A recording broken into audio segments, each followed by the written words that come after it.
Mauricio, there you go. Your first Chelsea game in charge. How'd you find it? Well, I think we enjoy a lot. I think with our fans here, and I think it was good game to see different player. No, I enjoy a lot the first game. Very hot out there, very intense. Were you happy with the levels that you saw? But of course, always is pre-season. We are not seeing the result. We need to get the form as soon as possible, and I think all these games that we are going to play here in USA is important to build, the build up to prepare the Premier League. That is the most important thing, to arrive against Liverpool, to be in the best condition, to be competitive and try to win the game. And I think yes, that is an important part of the pre-season, that we are going to train hard and compete after in trying to be ready to start the pre-season. Huge turnout today, over 50,000 people. You got massive support. What do you think of it? Lots of Chelsea fans. Yes, was amazing. I think it was important for our fans and for the player to feel, to show about that. And I think always important to have the support of our fans. Off to Philadelphia next. How are you feeling for the rest of pre-season? Sorry? Off to Philadelphia next. How are you feeling for the rest of pre-season? Well, always it's about to now. It's not too many or too much to think about. It's only about to be ready because we play Saturday again. But in the same time, we need to train. Of course, the players are going to be a little bit tired in the next few games here in USA because we are pushing a little bit. But the objective is to arrive again to repeat in the Premier League in the best condition. But okay, it's good to play, it's good to compete in the same time, even if you are not fresh, because it's important not to build also the character. Happy with the finish in the end? Yeah, for sure. It's good. We score 4 goals. We concede no goals, so it's happy for confidence and yeah, it's positive for the follower game. How's it been fitting in with all the new players, all the new surroundings? How have you found it so far? We found good. We just need adaptation, but we work in the training for this, and I think the next week will be very positive and very good. Obviously, we're playing in America. We've been very, very hot as well. How did you find the intensity? Was it very, very hot? Yeah, it's very, very hot. Also good weather, but it's very hot. But we know we just came here for work and to improve in our pre-season. What's it been like having Mauricio Pochettino as your manager? What? What's it been like having Pochettino as your manager? He's a very good coach. He helped us a lot. Now we just start with him, and I think, as I said, the next week are very positive. Did you enjoy where you played on the pitch today, very far forward? Yeah, this is my position. I like to play this position, to play free, to move, to have the ball in feet and into space also. So yeah, this is my position, so I was very happy. It seemed like you had already a nice relationship with Raheem Sterling. Have you already created lots of bonds? Yeah, we try. I'm a new player. I try to have a good relationship with everybody, to know everybody also, and this is important for the following games. Obviously, we're off to Philadelphia next. How are you feeling about the rest of pre-season? I think, as I said, we'll be positive. We need to work in every training and every games also, and after the pre-season, I think we will be ready for the Premier League. That role, playing further forward like that, is it one you enjoy? Yeah, of course, it's a bit of new position for me, but I try to give my best, give 100%, and today it pays off, so hopefully I can continue this form, you know. How did you deal with the heat out there? Unbelievable playing conditions. Yeah, it's really sweating, but yeah, it's good to play in this heat and stay fit and get the fitness up for the coming season. What's your feeling ahead of the new season? Has the manager spoken to you about whether he wants you to stay or could you go out on loan again? Oh yeah, we had some conversations, but at the moment I'm focusing on myself, just being here, enjoy the moment with the boys and training hard, getting fit. And then, yeah, when the season starts, we will see where my future is. Do you think more performances like that, more goals like that, could give you the opportunity to stay here next season? Hopefully, I think, yeah.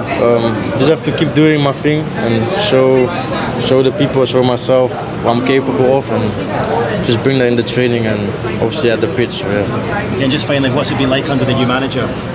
What's he like? What's his training like? Really tough. Yeah. Love running, but it's good for us to get fitter, so I don't mind it, but some days are tough, but he's really a good manager and he's really open, really relaxed, so yeah. Thanks mate, appreciate it. Especially here with the fans, it's amazing. First time in America, so it can't be better than this. So hopefully we keep playing, working hard and get fit for the real season. I think it was a perfect match from the team to just show that, you know, some of these players can play for Chelsea and also you're preparing well for the season. Yeah, I think we got quite a young team, but we know our quality and we show it today. And of course we have to work more on the training pitch to get used to everyone, but that will take a little bit of time, but there's no pressure, no stress, so we're all focusing on getting fit, getting the rhythm with the game, so yeah, hopefully we can continue this rhythm and even getting each other better every day. So yeah, it's good. You were one of 5 players in the starting lineup who'd played for Chelsea before. There's a lot of new players. How did it sort of feel to be in such a new team, and how hard is that to find rhythm?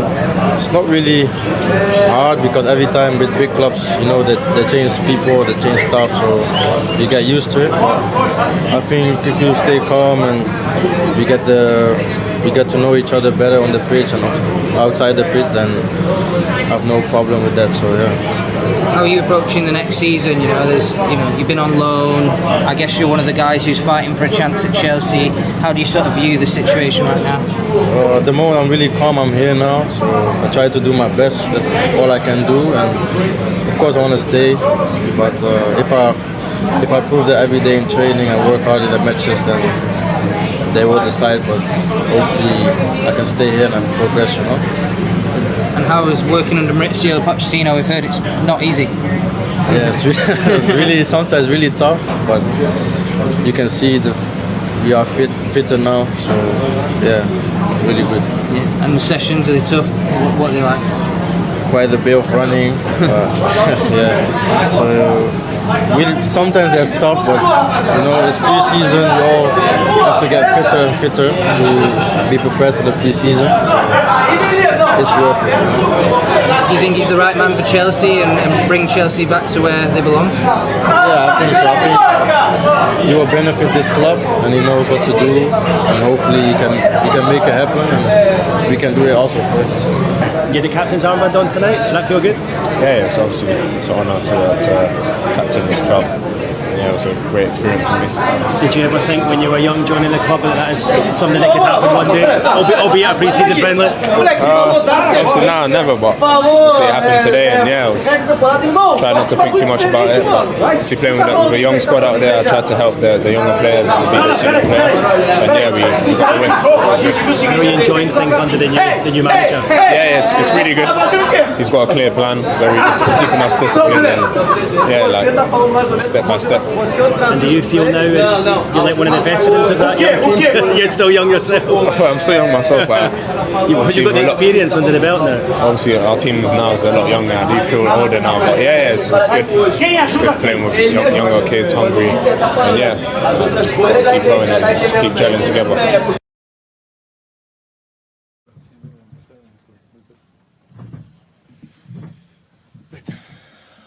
Okay, who wants to get started, please?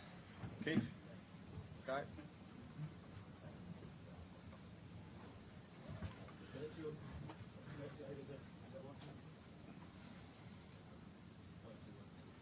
One, two. There we go. Mauricio, how's it feeling to be back? First game under the belt. Normally pre-season friendlies, quite chilled. You looked a little bit feisty at half-time. Yeah, because I think it was an action that that should play, but the referee stopped a clear counter-attack. But no, I think it's like always pre-season game. Yes, happy because of the attitude. Of course, that it's about to improve now, time to improve, but I think it's part of the process to in this period to learn in the way that we want to play, and of course to build the physical condition also. And I think I am happy with the performance and keep going. How pleasing was it to see Christopher Nkunku score? Yes. on his debut, and he looked good certainly in that second half when he came on. Yes, I think the most important now is to get good feelings, restart again to play after the holidays or a period that we didn't play. All the players came in a different level, and now it's about to put all in similar level to try to compete for the thing that we want to compete. Are there certain players who perhaps started the match tonight who are playing for their futures? They could stay here next season instead of potentially going out alone. I'm thinking about Ian Madsen, for example. Yes, too many players. I think we need to assess and to analyze and see what happened with them in the season. Many decisions that we need to. Oh, hey. Anybody home? Hello, hello, hello.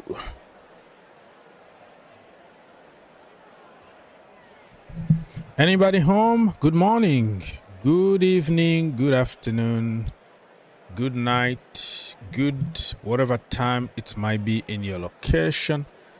God is good. We are back again today after yesterday marathon, long stream. Now we're back again. Thank you everybody that was there last night for the watch along.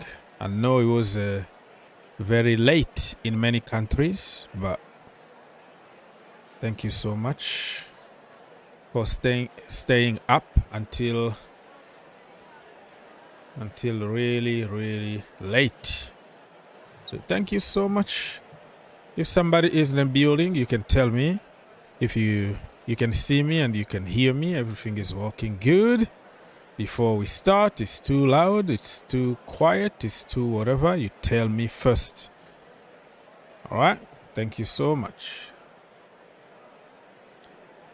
So we're gonna try to fix every single scene here, just making sure that it's working good. Check. Alright, I think this one is good. Bam. Alright, fixing stuff just to make sure that everything is working. And while waiting for somebody to say something, you know what I mean?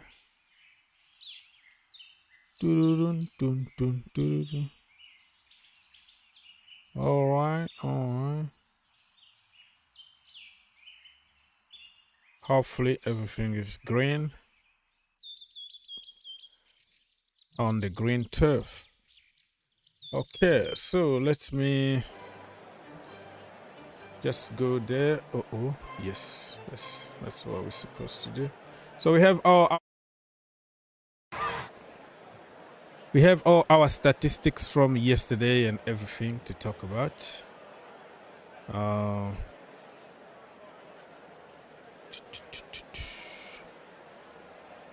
Something is missing here, but it's okay. Alright. Fixing. Alright, my people. So let me say hi to some people. Rafael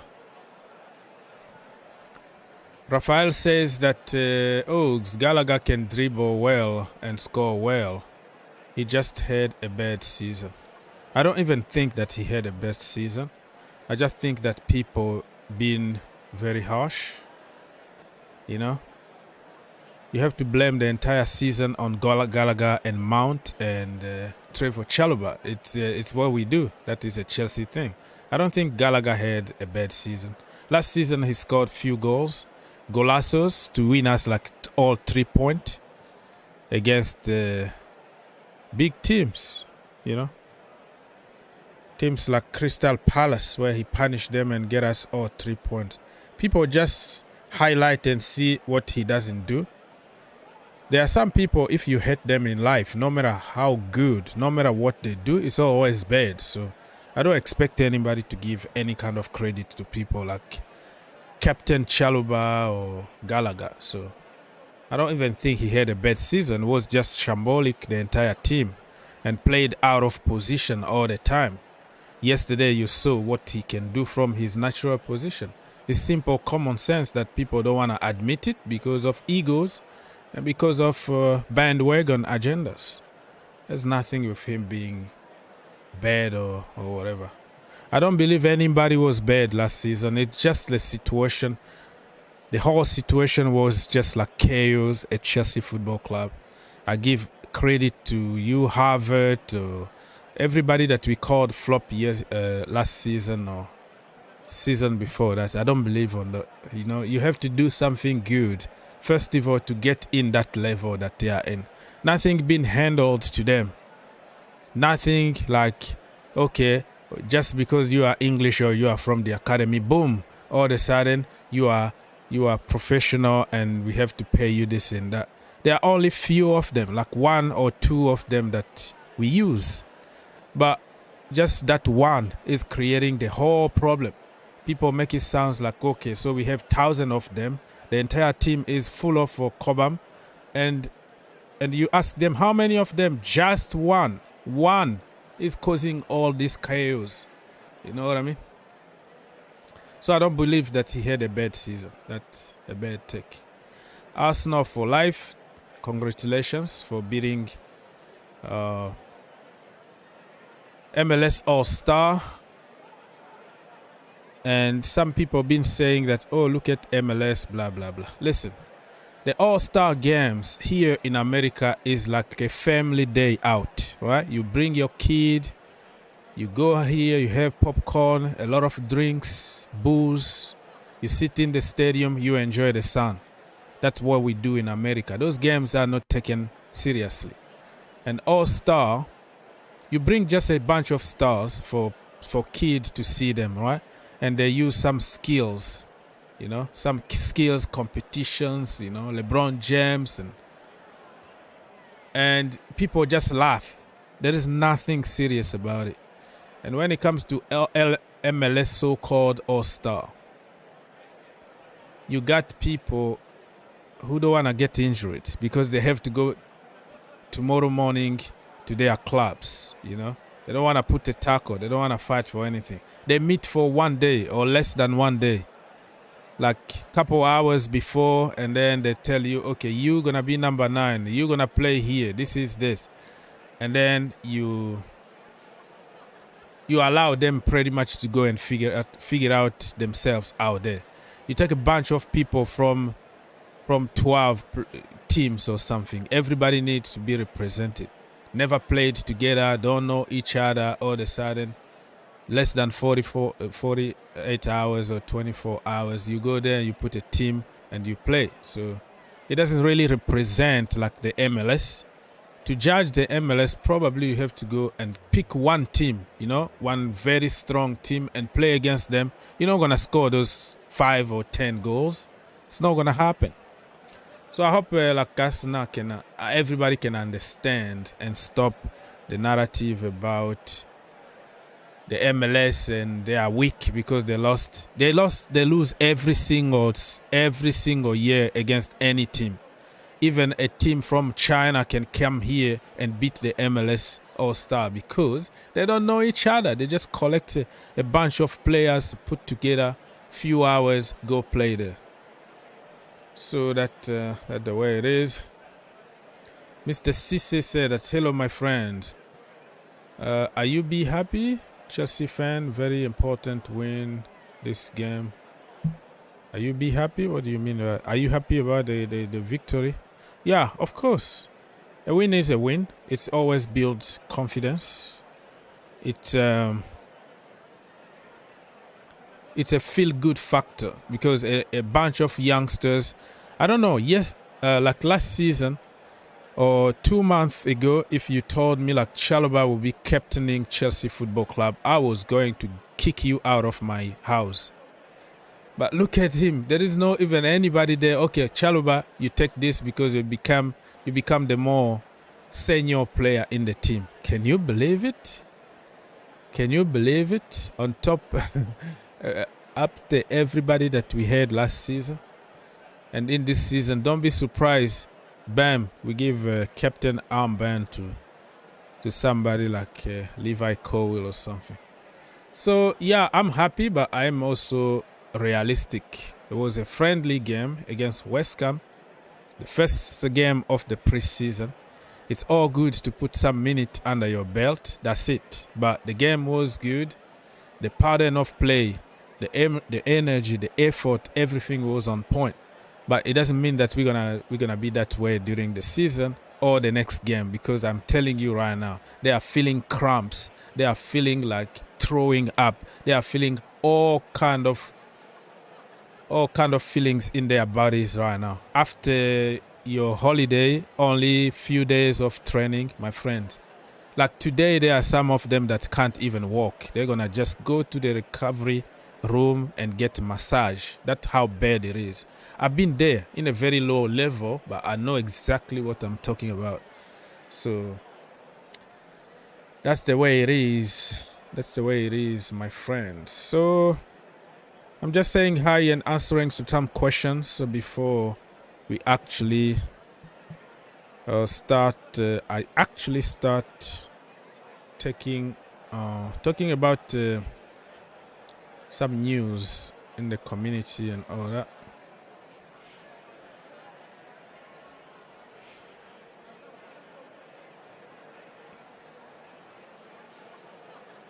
You were sleeping very, very late last night. In fact, the cows were all sleeping at a time too. Well, not in America because the people were still in the farm. Like now, the sun goes down at 10 p.m. at night. So even at 10 p.m., 9 p.m., 9:30, still day and sunny. And it was a normal day. I mean, it started late in your country, but it doesn't mean it started late here. Everybody was at work. Everybody was in the farm. The cows were up. Some cows been killed and stuff like that. But in your location, yeah, I agree. In your location, yes, but many other territory was already a good evening or good evening. Or it was early morning in China, India, Australia. Everybody was awake, going to work, a normal day in many parts of the world. All right. Pulisic with 2 assists so far. Well, it is what it is. Let him cook and let him do his thing. And yeah, that's part of life, man. People come and go. Havertz scored and you are laughing. I've already talked about Havertz. I'm not one of those people who will wish him bad luck because he left the club. I know that he was misused and abused all the time at Chelsea Football Club. I know he's a main event guy who scored in big finals and won us trophies. I have no doubt in my mind that this brother is going to cook at Arsenal. Right now, Arteta just needs to find him the right position for him to start performing in the top level. Now he's playing him from deep midfield and sometimes like box to box, and sometimes he's at the end of actions. But even Arteta himself after the game said that he doesn't know yet. He said, let's wait and see. And he mentioned some quality and his height. So that tells me that sometimes he will be used as a target man in the box because of his height and try to put some crosses, because Kai Havertz can score with his head too. So all the narrative from Chelsea fans is just because that's what we do. We want to direct some hate to some people that we don't like. So I have no doubt that Havertz is going to be top class whatever player. We get Vlahovic. I'm reading a few more comments before I start going online and checking on some news for us.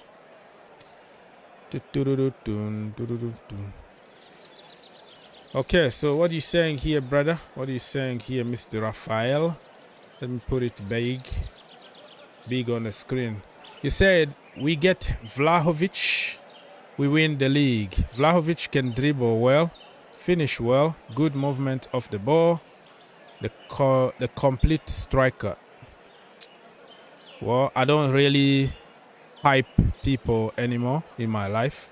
I'm very old to understand everything that happened before Abramovich and after Abramovich. And I've seen people come with a good reputation from other leagues and flop in the Premier League. I've seen Chenchenko, I've seen Torres, I've seen Morata, I've seen Lukaku, all the blah blah, because you have statistics, because you dribble, because you have good compilation videos, because, and you come to Chelsea and you flop. So I am not going to buy into this, my friend, but I respect your opinion. I am not going to say it. You have to show me. But if we decide to go for him, we sign him, I will support him 100%. You know, but I don't really get so excited anymore about any signing. It's going to be, oh yeah, another one, good luck, support you until the end. The same Chelsea fans who come up with theories like this, hype, we're going to win this, we're going to do this, bring this, pay this and that, are the same people when something goes wrong, they deny everything they said yesterday. They start insulting 24/7 because that's what we do. So Vlahovic, yeah, he's okay for me. You have to do it in order to prove me, right? Like Nkunku, even Nkunku, my own brother, okay? Nkunku, even him, I've been saying, you know, you have to show us. But yesterday he showed us some glance. You know, those one-on-one, if it was somebody else last season, we were going to miss all those games. All those goals we scored yesterday, we were never going to score them last season or the season previous. You know, a build-up, movement, 1-2s, bang, goals, and clinical finishing. No, we forgot about this kind of football. Yesterday, guess what? We had 5 shots on target, 5 goals. Shot together, I don't know, it was 15 or 16, something like that. That means we didn't just shoot for the heck of it. We just shot, and everything that was on target was a goal. You can say it was Wrexham, it was such and such, but you have to beat what is in front of you. And in pre-season, that where you build some confidence. You score some goals, you are confident. And you're going to continue doing your business in the league. Last season, we got even beaten by Charlotte FC. Charlotte FC, a team that was created in 2018, beat Chelsea Football Club. So I'm going to take any win now, even if we play with some Sunday leagues teams here and there. I'm going to take the victory. I'm going to take it positive. I think that is a feel-good factor, and I'm going to enjoy it. Okay, Skylar, let me fix everything on the screen before I take you. All right, my brother, Skylar. Yesterday you won. Van der Beek, I was very happy to see the boy after horrible time at Manchester United and a horrible injury. He's back and he was on the score sheet. Tell us, bro. Tell us more.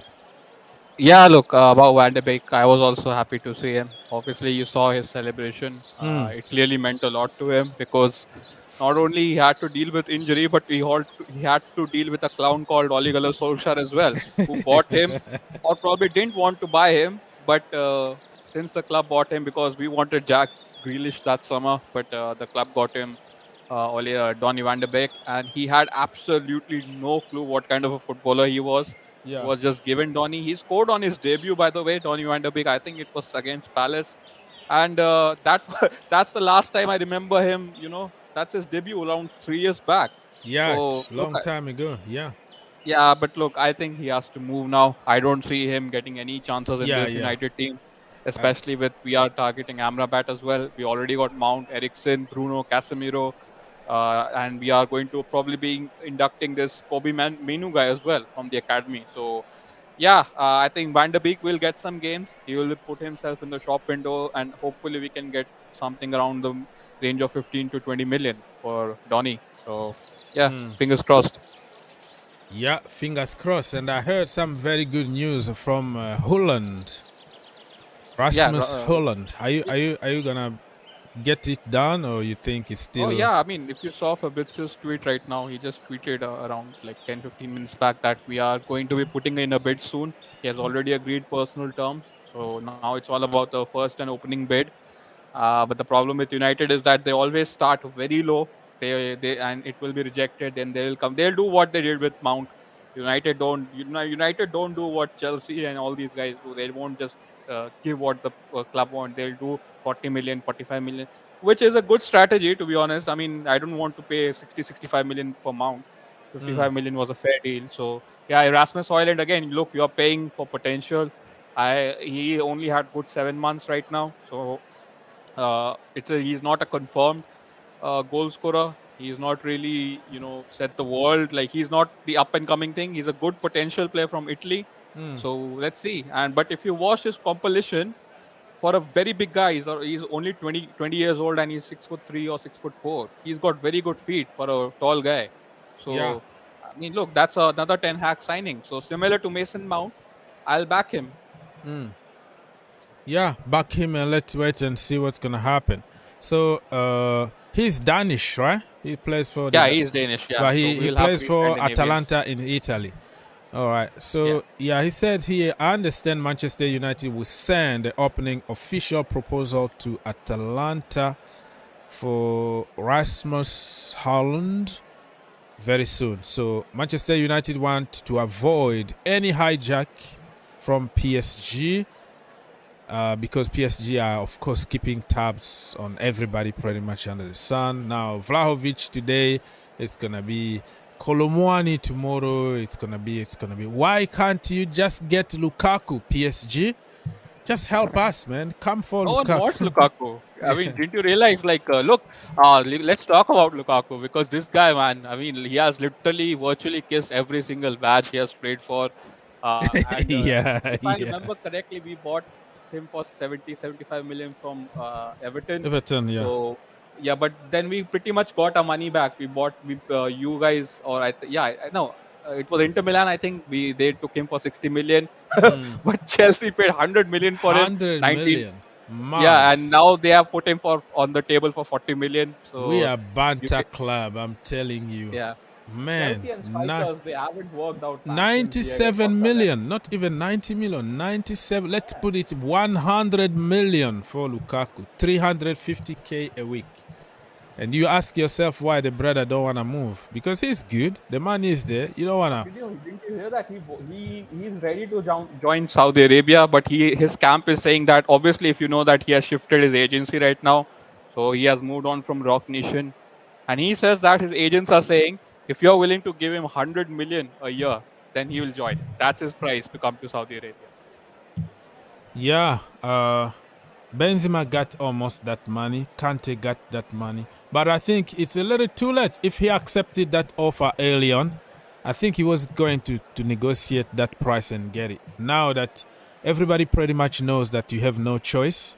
Did you see even Juventus fans protesting outside their training center like, we don't want this brother? And Inter don't want him. Manchester United, no. Chelsea, no. Finally, he might be lacking options because PSG might be thinking now, okay, if we bring this guy, you're gonna bring a lot of trouble. So he might really be running out of options in Europe right now. Because Juventus need to sell Vlahovic first. Let's say they don't sell him or they change their mind due to the fans' pressure. What's going to happen now? And then you go to Saudi, they offer you 100 million. Now it's okay, take 30 or take 20 because, they are in the position of power. All this time we wanted you didn't come. They went out and bought other players, and even Mitrovic is going over there and many others. So Lukaku have nobody to blame but himself. He looks very confused. I don't know what that brother wants, really. No, he's not confused. He lacks self-awareness a lot, man. This guy thinks like he's some elite footballer. Remember when he said that, when people talk about Suarez, Lewandowski, Benzema, they never talk about me? I mean, in his head, he genuinely thinks he belongs in that conversation, in that bracket. So, I mean, look, do you remember the interview he gave to the Italian TV when he joined Chelsea within the first 2 months? Like, he was continuously saying that I didn't want to live in Inter Milan. Chelsea was the only club wanting me. Yeah. So this guy, he lives in his own bubble, man. Lukaku.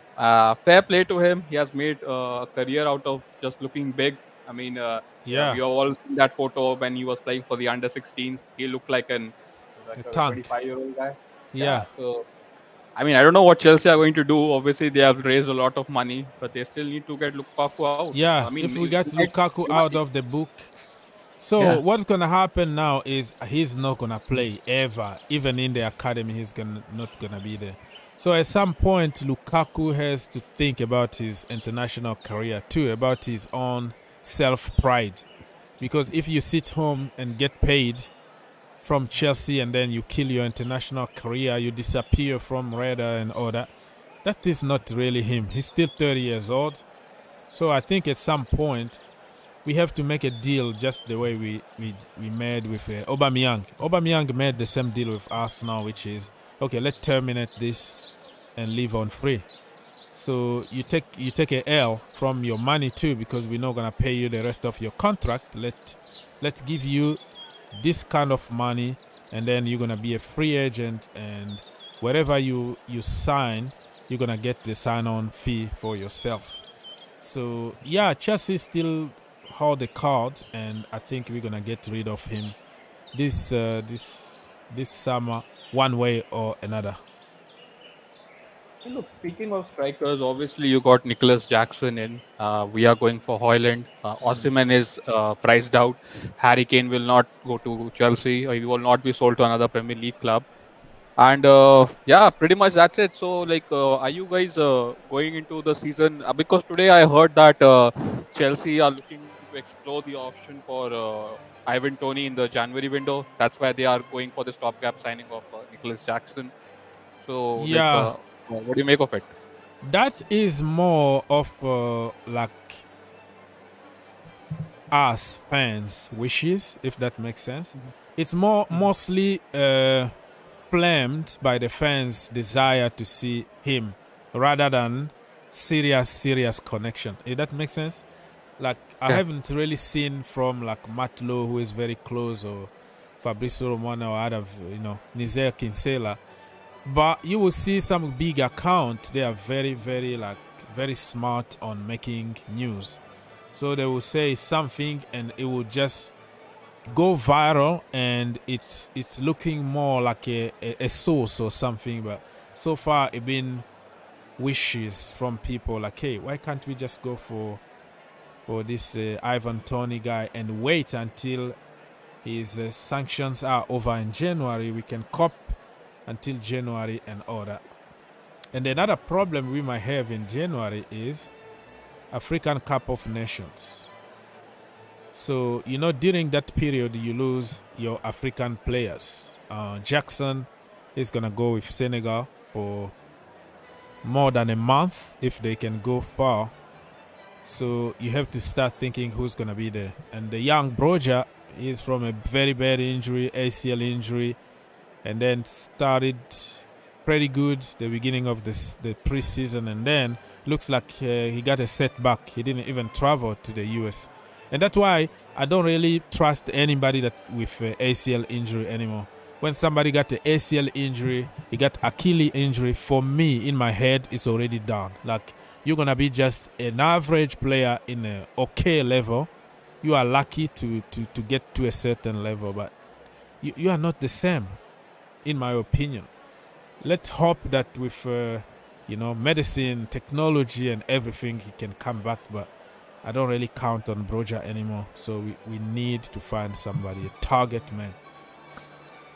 Yeah, I mean, look, speaking of ACL, obviously, Fofana, it is very unfortunate for what has happened with him. Probably, I don't think he'll be featuring this season. No, and it is looking very, yeah, for his career, it is looking very bad, isn't it? I mean, the ACL thing, it's a very, he got a broken injury. leg. He was out like for the entire season at Leicester before we went and bought him. And listen, I don't blame people for getting injured. It's happened. It's the nature. Some players are just naturally very, very weak. Genetically, they are not built to resist. And some players are like so strong, they literally don't get injured. So I don't blame him for getting injured, but Chelsea really act I see like they watch social media a lot. Everything that is trending, everything that the fans try to push, it looks like they tend to do it. Last summer, I don't know if it wasn't in the channel because this channel wasn't there last summer, but in the GFC channel, I said it. Like, I don't feel comfortable spending 75 million on this guy who just got a broken leg and got so many injuries before even that injury, that broken leg. So I remember like making edit of, like mentioning all his injuries since the Saint Etienne days. And it was like too much for me. Like, this guy is specialist in getting injured.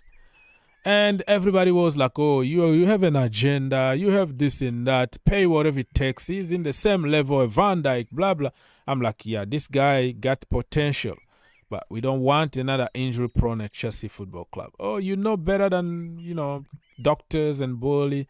And we sent him to New York City, actually, so he can get his tests and check on his knee and his broken leg and everything. Because apparently, we have the best doctors here in America, in the MLS and basketball. And then the guy been struggling, more injuries. He been more out than in since he joined Chelsea Football Club. And now he's going to miss again 1 year. And when you come back after 1 year with an ACL injury, you never know. You never know what kind of player you got. And you might end up by being sent on loan somewhere in the lower division and such until your contract runs out. And the brother is like on 8 years contract. So he's happy regardless of what's going to happen. So if people can start listening to common sense sometimes instead of like internet vibes and bandwagon, I think we will avoid many mistakes in life just by using simple common sense. Bruno you guys have to go for another centre back, isn't it? Because he's out. Thiago Silva is injured. I mean, definitely now sure. Levi Cole will get his chance. Now Chalobah is gonna be. Can you believe it? Yesterday, Chalobah was our captain. A year ago, if you told me that Chalobah is gonna be a captain, I would be laughing at you. But look, everybody left. We lost already like 12 players already, senior players. So it tells you the level of Chelsea this season. But anyways, he's not a bad player. He's just utility player who get the job done. But yeah, I agree with you. We need a proper centre back at Chelsea. Another one to compete and to challenge. But Yashil is injured. He's been injured for almost 2 months now. He's still recovering. Levi Cole from Brighton, he also got injured last season for a long period of time. So we are specialists in injuries. So we need another centre back. And people have been talking about Mark Guay, who came from the Chelsea system. He plays for Palace now. And his valuation is going to be about 50 million. But when Chelsea come knocking the door and they know we need somebody, I think the price is going to be 80 million like Harry Maguire. And you can take Harry Maguire. You'll fit it right well. Take him. Keep him for yourself, bro. I don't want to see that, bro. We're going to be officially a banter club if we go for Maguire because yesterday it was trending. Didn't you know that? Fridge to the bridge. Oh, yeah? Yeah, that hashtag was trending. Fridge to the bridge. Oh, I see. Hashtag fridge to the... Oh, yeah, fridge to the bridge. Wow. Yeah, I think that is going to be banter, really. Harry Maguire, give me a break. We just let somebody go for 7 million. Ethan Ampadu, another utility, solid player that can just do the job. He's not flashy, bling, whatever, but still 22 years old, tall, powerful, versatile, can play from the midfield, DM position, and centre back, can be developed. And we saw him like few days before we knew actually the result from Fofana. So I think if we knew it, probably we were going to keep him in the team. And I was campaigning for the guy to stay in the team. Unfortunately, nobody is going to listen to you because at Chelsea, we love bling bling. We love spending money. We love people from France, Brazil, whatever other academies know Chelsea. If you are from the academy of Chelsea, we don't really value you. So, Harry Maguire, really, I will even bring Kurt Zuma back instead of signing somebody like Maguire. Playing with Kurt Zuma at West Ham. I mean, to be fair, Harry Maguire. Yeah, Harry Maguire. I don't know, man. That guy, he need to go to a lower team. Yeah. And rebuild his career. And no pressure, no nothing. You're not captain of Manchester United anymore. You just go there, do your job, and get back to the national team because we have to be honest. He always delivers for his country, regardless of how bad he is. Against crap teams. I mean, if you were talking about Albania, Lithuania, and all those teams, but against France, he was the one who lost Giroud in the front post for the goal. Oh yeah, you're right. And when he scored against like Andorra, he would slide on the pitch and shush people. I'm like, brother, this is against Andorra or against I don't know what country, but those are like not like nations. It was Albania. I clearly remember that. Albania. Sliding and shushing people and like, yeah, this is me. Yeah, against big teams. Yeah, you're right. England, for some reason, they always got like smaller teams in Euro qualifiers and stuff like that. And when it gets tougher, and then he's gone. Yeah. So, I mean, look, are you expecting Chelsea to break into the top 4 or probably get Europa League next season because the competition is very tough? I mean, if you're looking what the business Aston Villa are doing, I mean, I'm not sure like Chelsea are spot on for even top 6 or top 8. Yeah, for me, we're gonna finish in Europa League, just Europa League. So Havertz is gone. So I think Chelsea, for me, we're going to finish 5th or 6th in Europa League competition next season. That is me being very positive here. But if the market goes according to plan and we don't have a lot of injuries in the team, we are struggling with key players injured already in this stage. Pre-season already. So if injuries don't strike again, we should be fine. If Reece James is fit, Chile is fit, Badiashile, all those bunch, we might surprise people and finish top 4. But as it stands, I don't think we're going to finish top 4. But this is just the beginning of the window. So we have to wait and see what. Can you hear me, people? Let me see. Okay, Mr. Andrew, nice to see you, my brother. You've been gone. I was worried. I don't have even your private email to contact you. You don't follow me on social media. I'm like, this guy probably I said something that didn't please him, and he's like forget it, man. He showed me the middle finger, like forget it. Why are you supporting Gallagher? Why are you supporting Mount? Because this is the kind of issues that I have with people, right? If you hate somebody, I have to hate that person in order for you to like me. You know what I mean? But me, in my life, there is no hate. I love everybody. That is my nature. I can't just change and flip-flop and for the social media so you can get famous. No, I don't do that.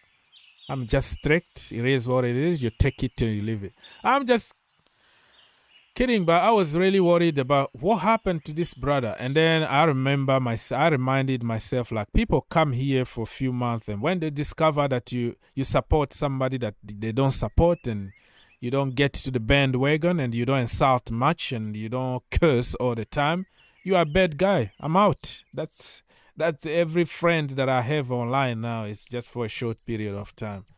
When they discover that you support somebody that they don't support, no. You have just to start flip-flopping, saying what they want to hear and all that in order to keep them. But not everybody's supposed to sell the soul to the devil for fame. All right.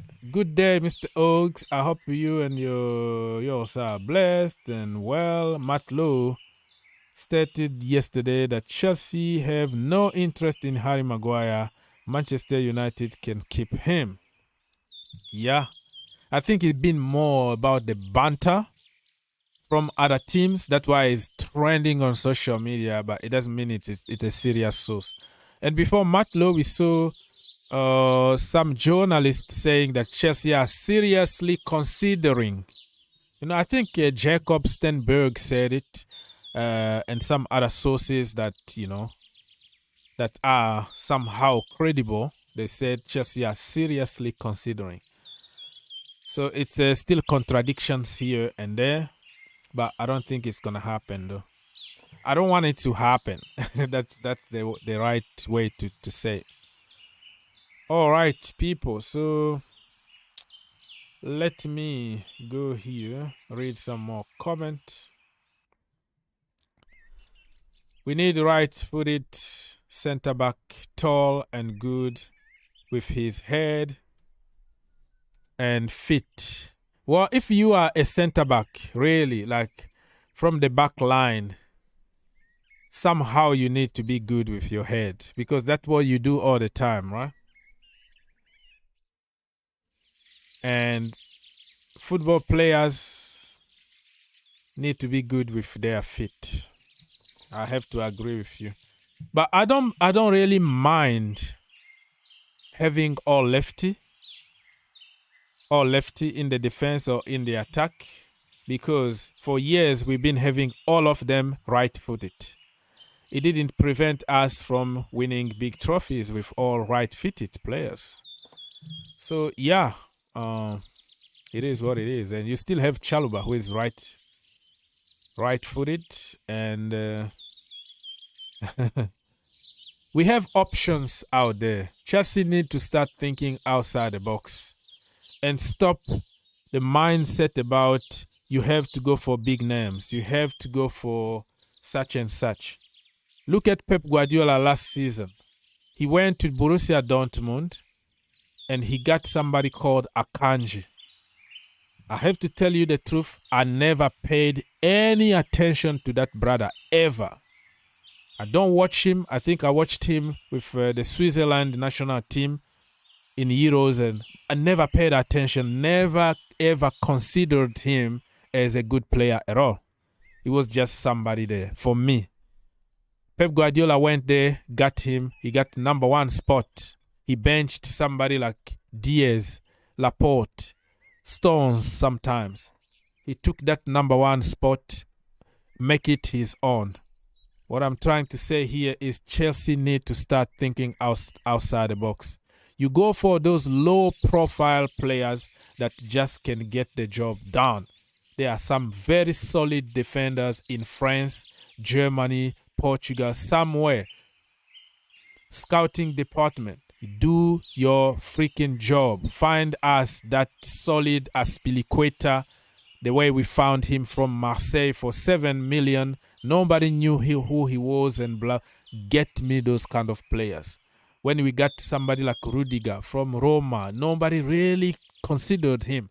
So we have to start working on data, finding those solid defenders that you can improve and take to the next level.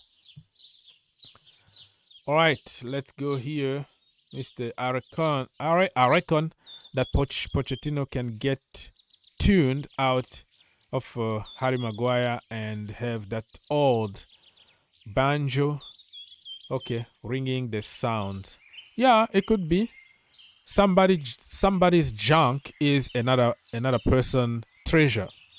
So you might think that this player is really average and not good enough, but another manager can find a way of getting something out of that player. And I agree.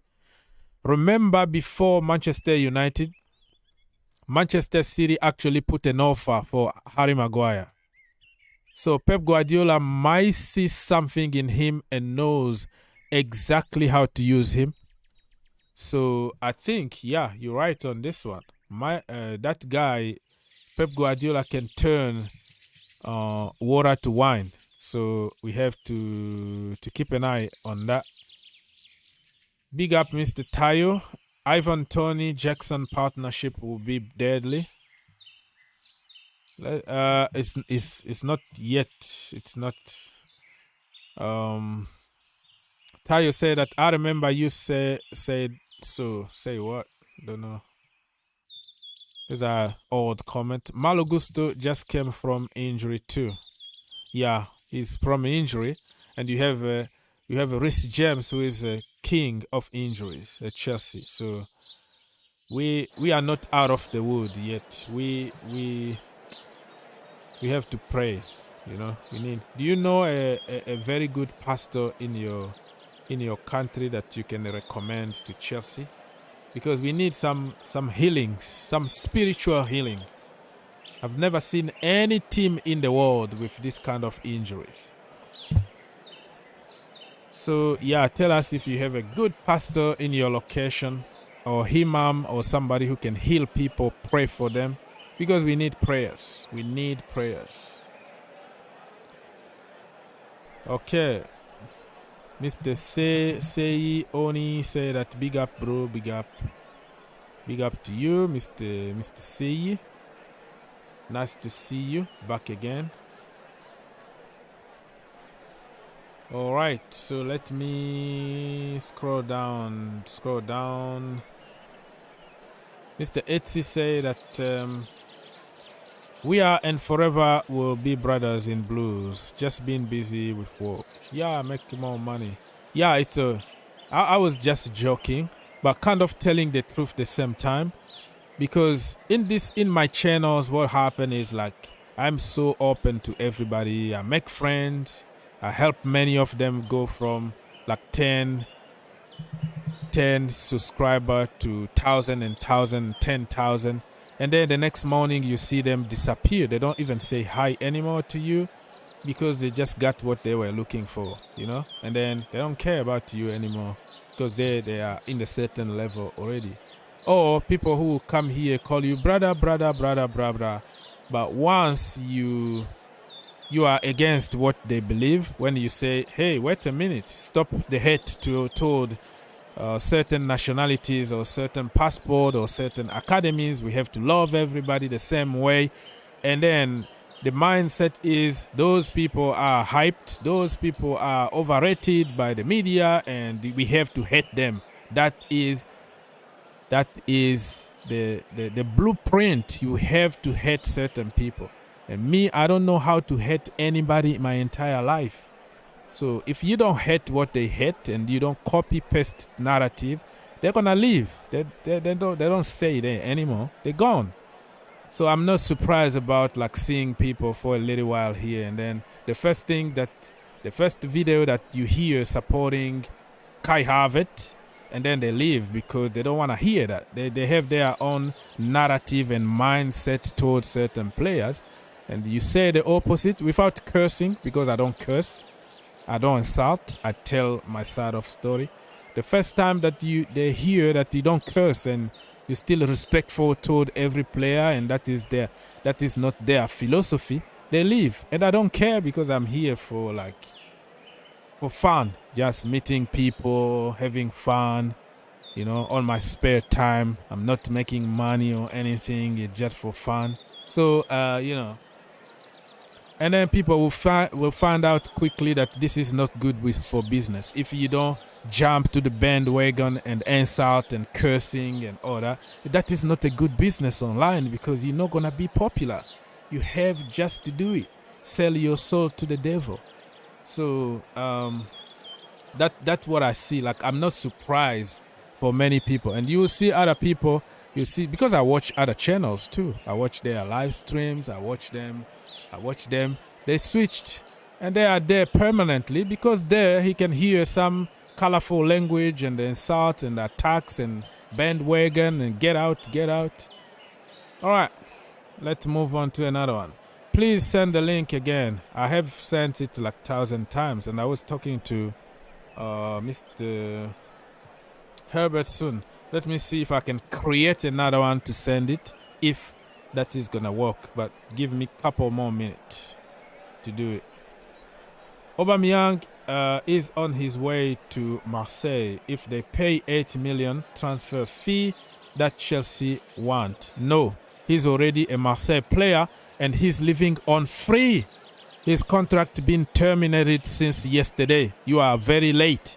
You have to start watching my other videos because you are here only for live streams, and everything that I said in my normal video, those videos like 8 minutes, 6 minutes, bro, you can do it. Yeah, all the jokes aside, Aubameyang already went for free. You know what? Marseille is owned by another American billionaire, you know?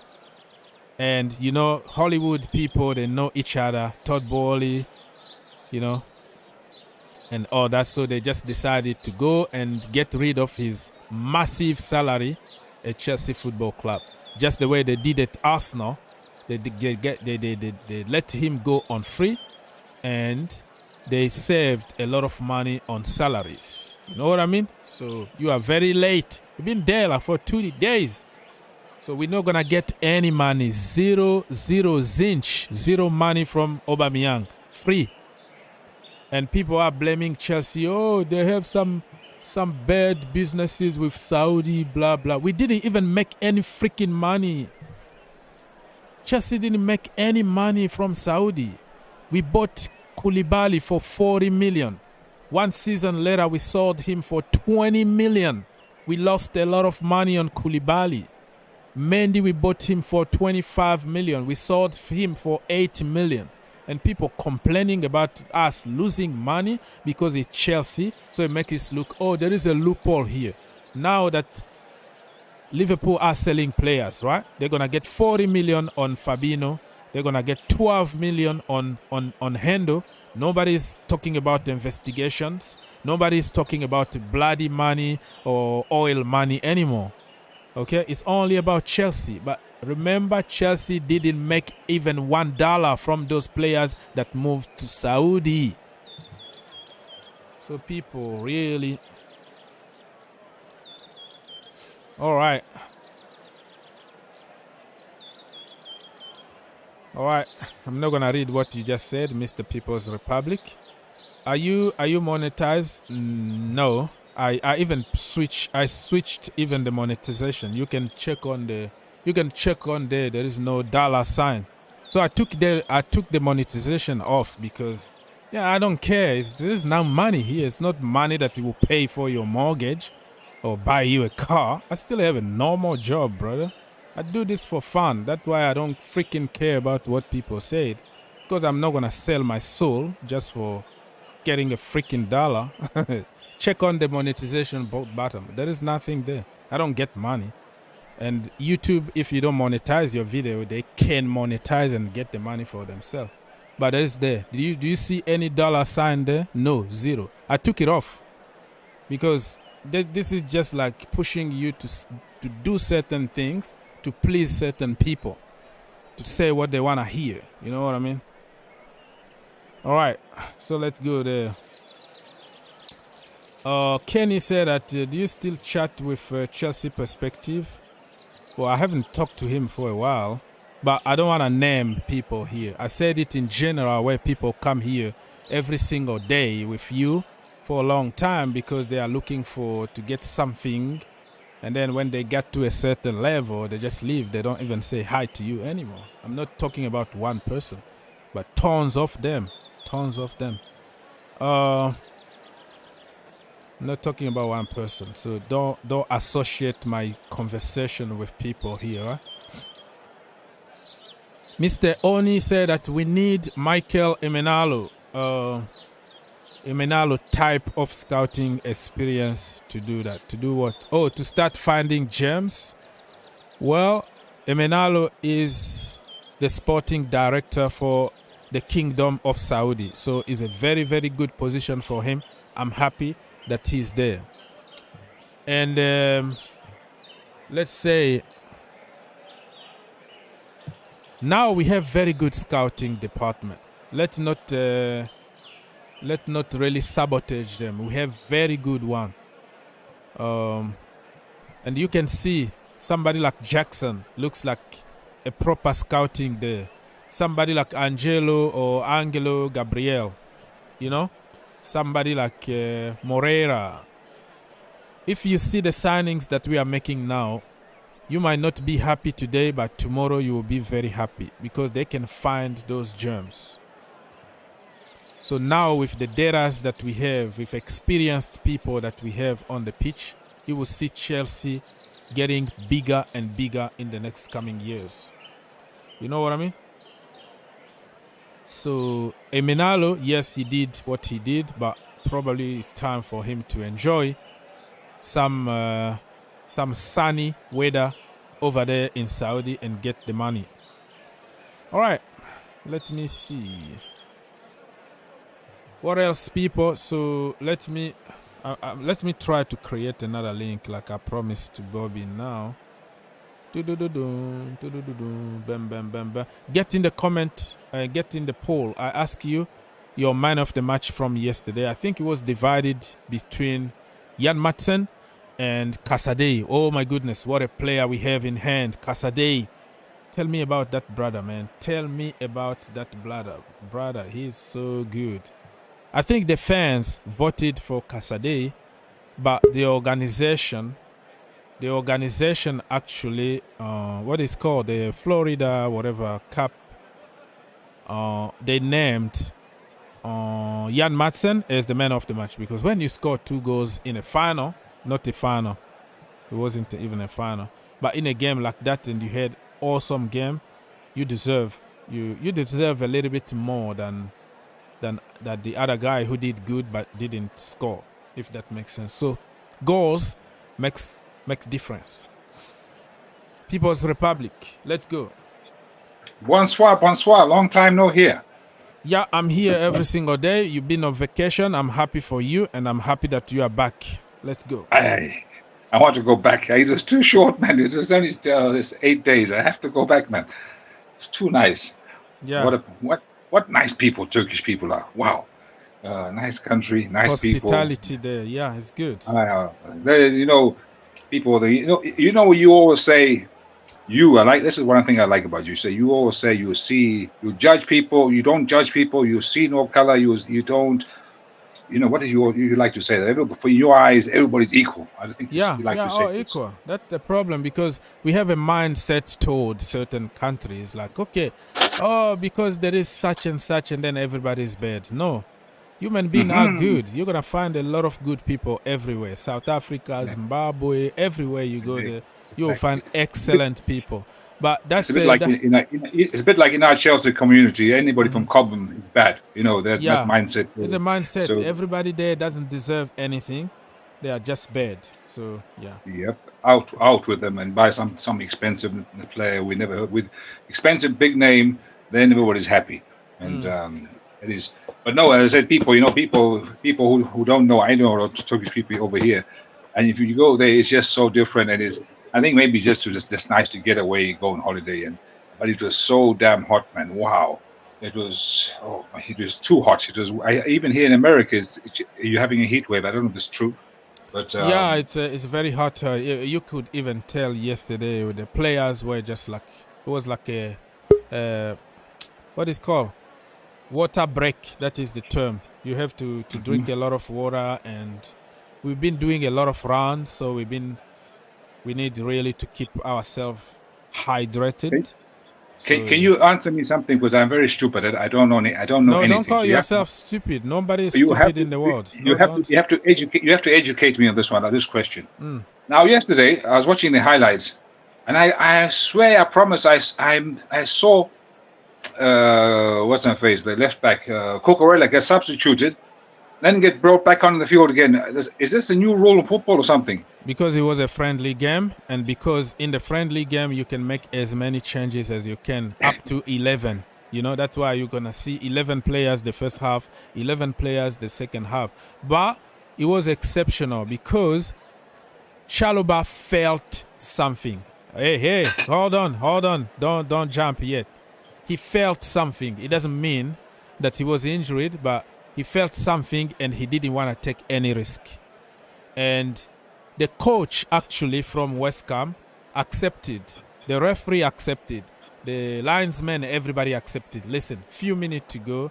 Let finish 11 against 11 is a friendly game. So it was just, man, I used to play back in the day with the kid outside. We're gonna play like a game for like 2 hours under the rain, and then you're gonna make like 1,000 changes. That you go out, you take a break, and then you can come back.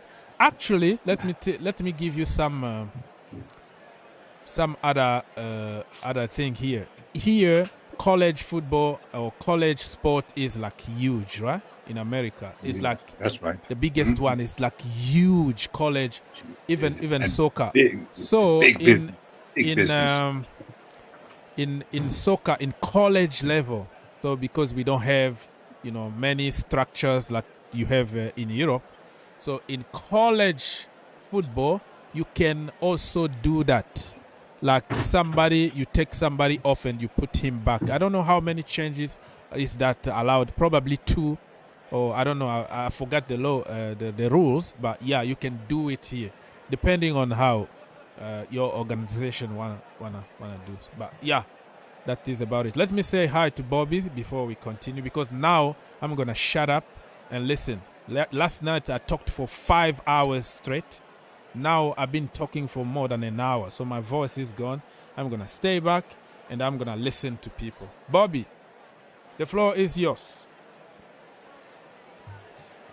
Yeah, big up, coach. Big up, guys. I'm not coach, I'm Oaks. Oaks. Yeah, I was with coach earlier. Yes, sir. And I enjoyed the platform, and I'm glad you're on, because I always enjoy yours too. Thank you so much. But of all the players that played yesterday, quite rightly, Caicedo has proved almost a revelation. Yes, sir. If he keeps his form throughout pre-season, we would have unleashed a new player who most definitely has to be in the first team. But it was a fantastic game. It was the first game, though, so we'll wait and see the outcomes of the progression of these youngsters. We named them all. Malo Gusto, fantastic performance for him, obviously. Ian Matson as well. Santos, solid. However, of all these performances, it surprises me that one goes quite unnoticed. Apart from Chalobah, who every time we ask him to lead, he steps up to the plate. He wore the captain's armband excellently, and he does that when he's the main defender. I remember a game last season when we had no Thiago Silva and he played in the back three as the center of the back three, orchestrating everything. He did very well. However, my point lies with this player that people are not taking much notice of, but I've really started saying, look, it's time we do. He has experience. They're all kids, but he's a kid with experience with the Chelsea first team, with senior teams on loan, and he's come back again. And I think it's time we started looking at him a little bit more closely, especially with the injury to Fofana. The fragility of the other players. Chalobah is susceptible sometimes. You saw what happened yesterday. Thiago Silva's an old man. Badiashile has had his injury, although hopefully he'll be back soon. And Levi Colwell can't do everything, and hopefully he stays fit. However, I think we need to really start to take Bashir Humphreys very seriously. Good point. Bashir Humphreys was excellent yesterday. He didn't put a foot wrong. He held his own when Chalobah came off, when Chalobah was on. That kid is a great kid. Some people have a great player. Some people have this problem with the fact that Chelsea have so many left-sided players. By left-sided, all it means is they're left-footed. Yes, we've got 3 left-footed players that are capable of playing left back. Fantastic. Yeah. But Pochettino showed that they can also play left wing, as he did with Ian Maatsen. Fantastic. We have 2 centre-backs that are left-footed, left-sided. Fantastic. That doesn't mean to say they can't play on the right. Bashir can play on the right and has played on the right before. Just like our right-footed players play on the left. Nobody complained when Rudiger was playing left-back. He plays even left-back with Real Madrid and he's right-footed. So all this complaint, oh, send him away. Oh, what are we going to do? We have 3 left-backs. Oh, well, just shut up. Shut the F up. You know what I mean? Yes, sir. It just shows such stupidity. We are blessed if that's the case. Do you know, I remember I was reading an article. It was an African article, and it fascinated me because, you know, I have a fascination with. Yes, Bobby, you're breaking a little bit. Sorry, I went on mute to shout at my children because they're making a lot of noise. No, leave them alone. So, we can hear you. It's good. This is not CNN. This is just natural. That is our natural environment. They are cool. I have this fascination with African football. It really fascinates me, and it's a topic that I was going to discuss with you guys because you guys do have those roots, and I have so many ideas for you that you don't seem to have for yourselves. Like I know I'm digressing a bit. Like you know, I'm wondering why is somebody like N'Golo Kante buying a club, a Belgian club, whereas all these successful African players should now be investing in African clubs and building their leagues, because that is a fountain of talent and a new area with which there could be huge money invested and made. You know, look what's happening in Saudi Arabia. But anyway, I digress. I was reading this article, and on this article they were saying that there were some great Ghanaian teams in Africa that won their African Cup of Nations. And one of the teams that won their Cup of Nations, all the players were left-footed. All of them. And they were such a good team because of that. You know, you're having left-footed players playing in right-footed positions. It completely confuses the opposition. I don't say that, you know, that's necessarily the way to go. It's not natural because most people are right-footed or right-handed and so on. So you're going to get more right-footed and, you know, right-handed people or players. However, if you're blessed with a plethora of left-footed players who can play in left-footed positions, it can only be a blessing. And especially centre-backs. Centre-backs can play left or right centre-back. It doesn't really matter. You know, Thiago Silva, when he was fit, you know, I think I've seen him play on the left and on the right. And they interchange in those positions. For me, there's no problem. You are right. You are absolutely right on this one. Mr.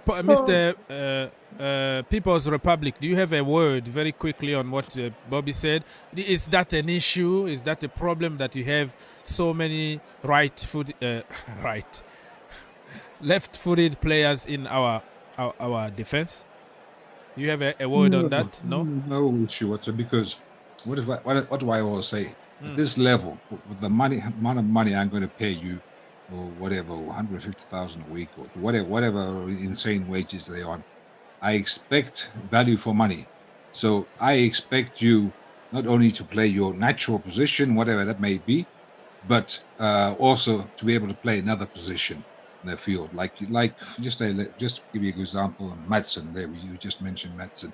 So everybody thought, he's left back. He only plays left back. No. When push comes to shove, he can be our Gareth Bale. Remember, Bale used to be a left back, right? And he was pushed up front, and he became the deadliest ever. Yeah. He's better than Raheem Sterling.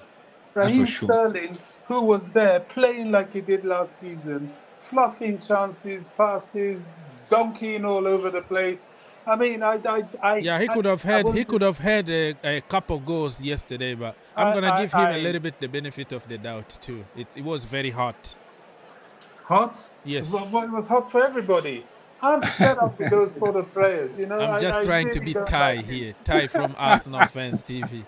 Like he always find positive for players. It was hot, or it was a very, very. It was raining.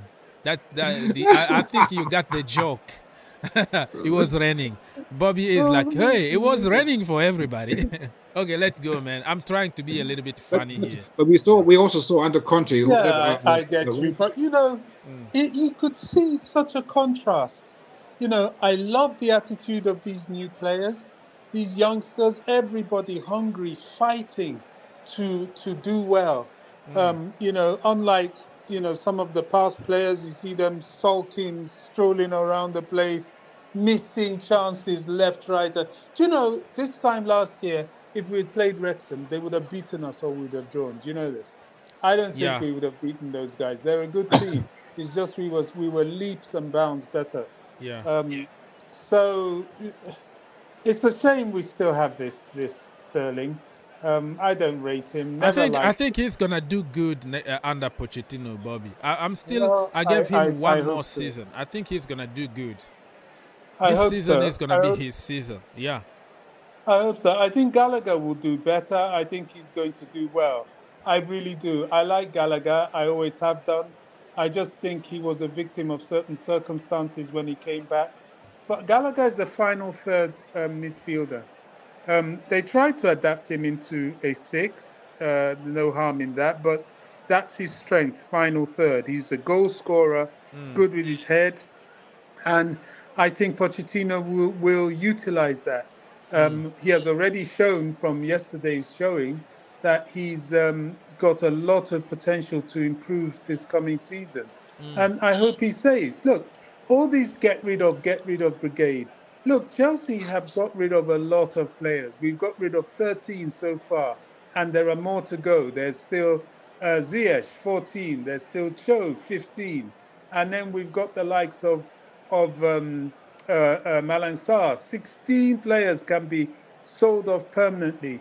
Then we have some more still to go on loan. I think 1 or 2 of the youngsters we saw today, I suspect they might send Mouricio on loan. He did very well. He's an excellent player, but he's not used to senior football, and perhaps they might do that. I don't think they should send Angelo and Angel.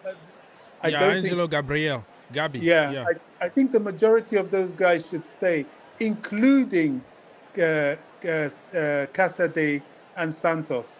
And I can see why in the midfield we seem to be only chasing after Caicedo, because with him he might be all we need because of how Caicedo and Santos are. Yeah, let's see more of them in the preseason games, because the game against Brighton will be interesting, and Newcastle and Dortmund, those sort of more strong teams.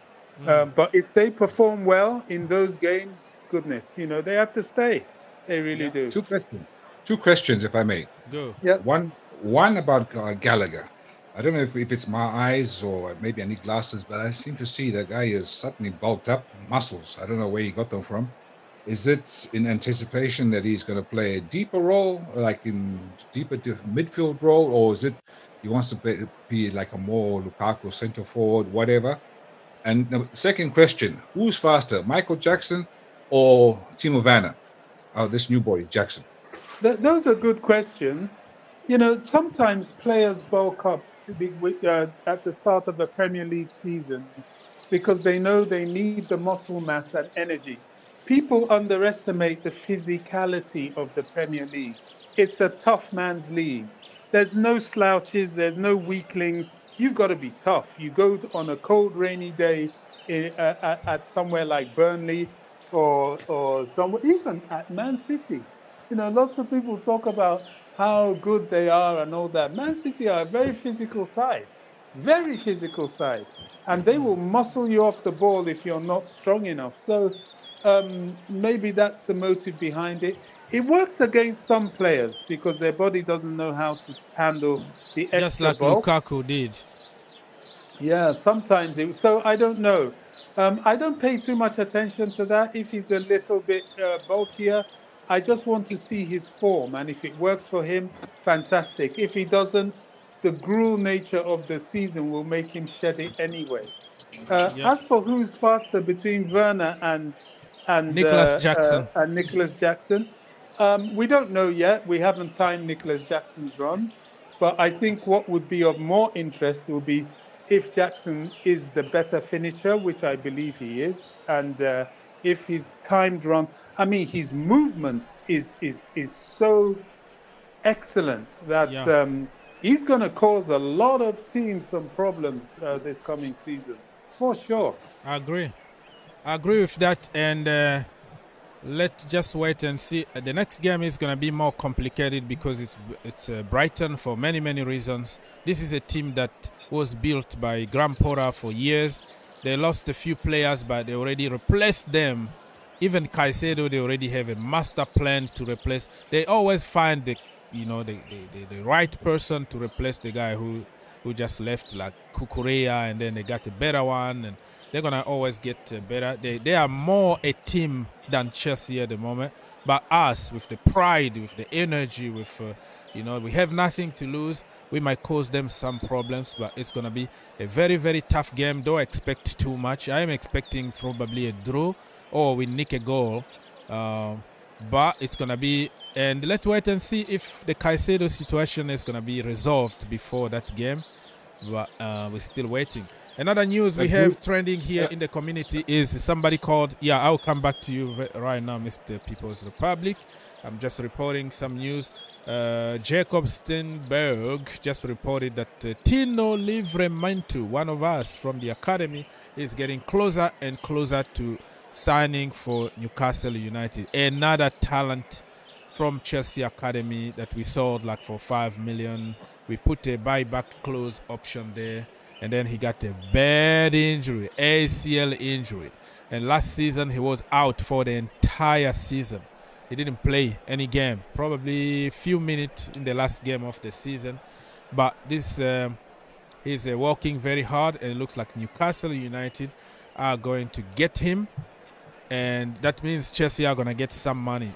The price that I've been told here is about 30 million. So Chelsea got the buy option, but also a percentage that they can get in case he gets sold. So good luck to Livramento. I think, and this is my biased opinion, absolutely biased opinion, if he didn't get that ACL injuries a couple of seasons ago, Chelsea were not going to buy Malo Gusto because he's that good as a fullback or as a wing back. From that right-hand side, he was going to provide a lot of competitions to Reece James. But because of that injury, Chelsea are like, let's go for Gusto. It's over for him, but good luck to that brother. Okay, Mr. People's Republic, you wanted to say something. Sorry to cut you. Yeah, no, don't worry, it's me. So, from what you saw, I know it's very early. I know it's one game, and I know you have to take a, as you say in America, take a chill pill. But from what you saw yesterday, of all the players, if you do an analysis, which players do you think could be, like I would say, the fall guys? So who might lose out once the season kicks off? Is it going to be like Madueke? Is it going to be Cucurella? Is it going to be our friend there from Ukraine on the left wing? Which big names there, so-called big names left, could be like big losers? Well, so far, in my opinion, we can't get carried away. I know that. It was just the first game against West Ham, but I'm going to enjoy it because we've been losing against the so-called smaller teams. It's a feel-good factor. We won a game. It's going to always provide some good feeling in the camp. So I'm going to take that. Now, who's going to lose out? It depends now. We have to see. Pochettino in the press conference. That's why I always tell you to watch my other videos instead of you always come here live. But I have some very good stuff and analysis in normal videos. They are short, like 5 minutes, 6 minutes. Yes, you can. You have to start watching those press conferences that I always put. Some compilation videos here and there. And then you're going to understand how I do my business here. It's not only about lives. Okay. I'm getting on you too much today. I have to stop this. Anyways, So I think we need to see. The competition is high. We have a lot of youngsters. I don't think all of them are going to just stay at Chelsea. But I just hope that Mikhailo Mudryk is our number one from the left-hand side next season. I rate the guy. I still rate him. And don't get me wrong. I didn't know that he was signing to Chelsea until when Fabrizio Romano tweeted that Chelsea board are already in Turkey. They are getting him on the flight right now in the private jet coming to London. That's why I said, this is serious. But before him, I was pushing for Leao. Bring him. All of a sudden, the Mikhailo Mudryk deal came out of the blue, bro. So I had no time to do some analysis before we signed him, and I trust the people who are paid a lot of money to do their job, and I have to support him because he's my boy at the moment. So I think it's too early to start saying who is out and who is in. Like, let's finish this preseason. Let's try to get some deals done on the market, and let's see what's going to happen. That is my answer. Bobby, do you have anything? Do you have anything? Who's gonna give in? Who's going? Who's gonna? Yeah. Chelsea will always be a rotational team, just like any top team. Hopefully, we'll have enough domestic cup runs to give value to the rotation. And that means that we are going into the later parts, or if not going and winning domestic cups, as well as targeting a top 4 position in the league. Yeah.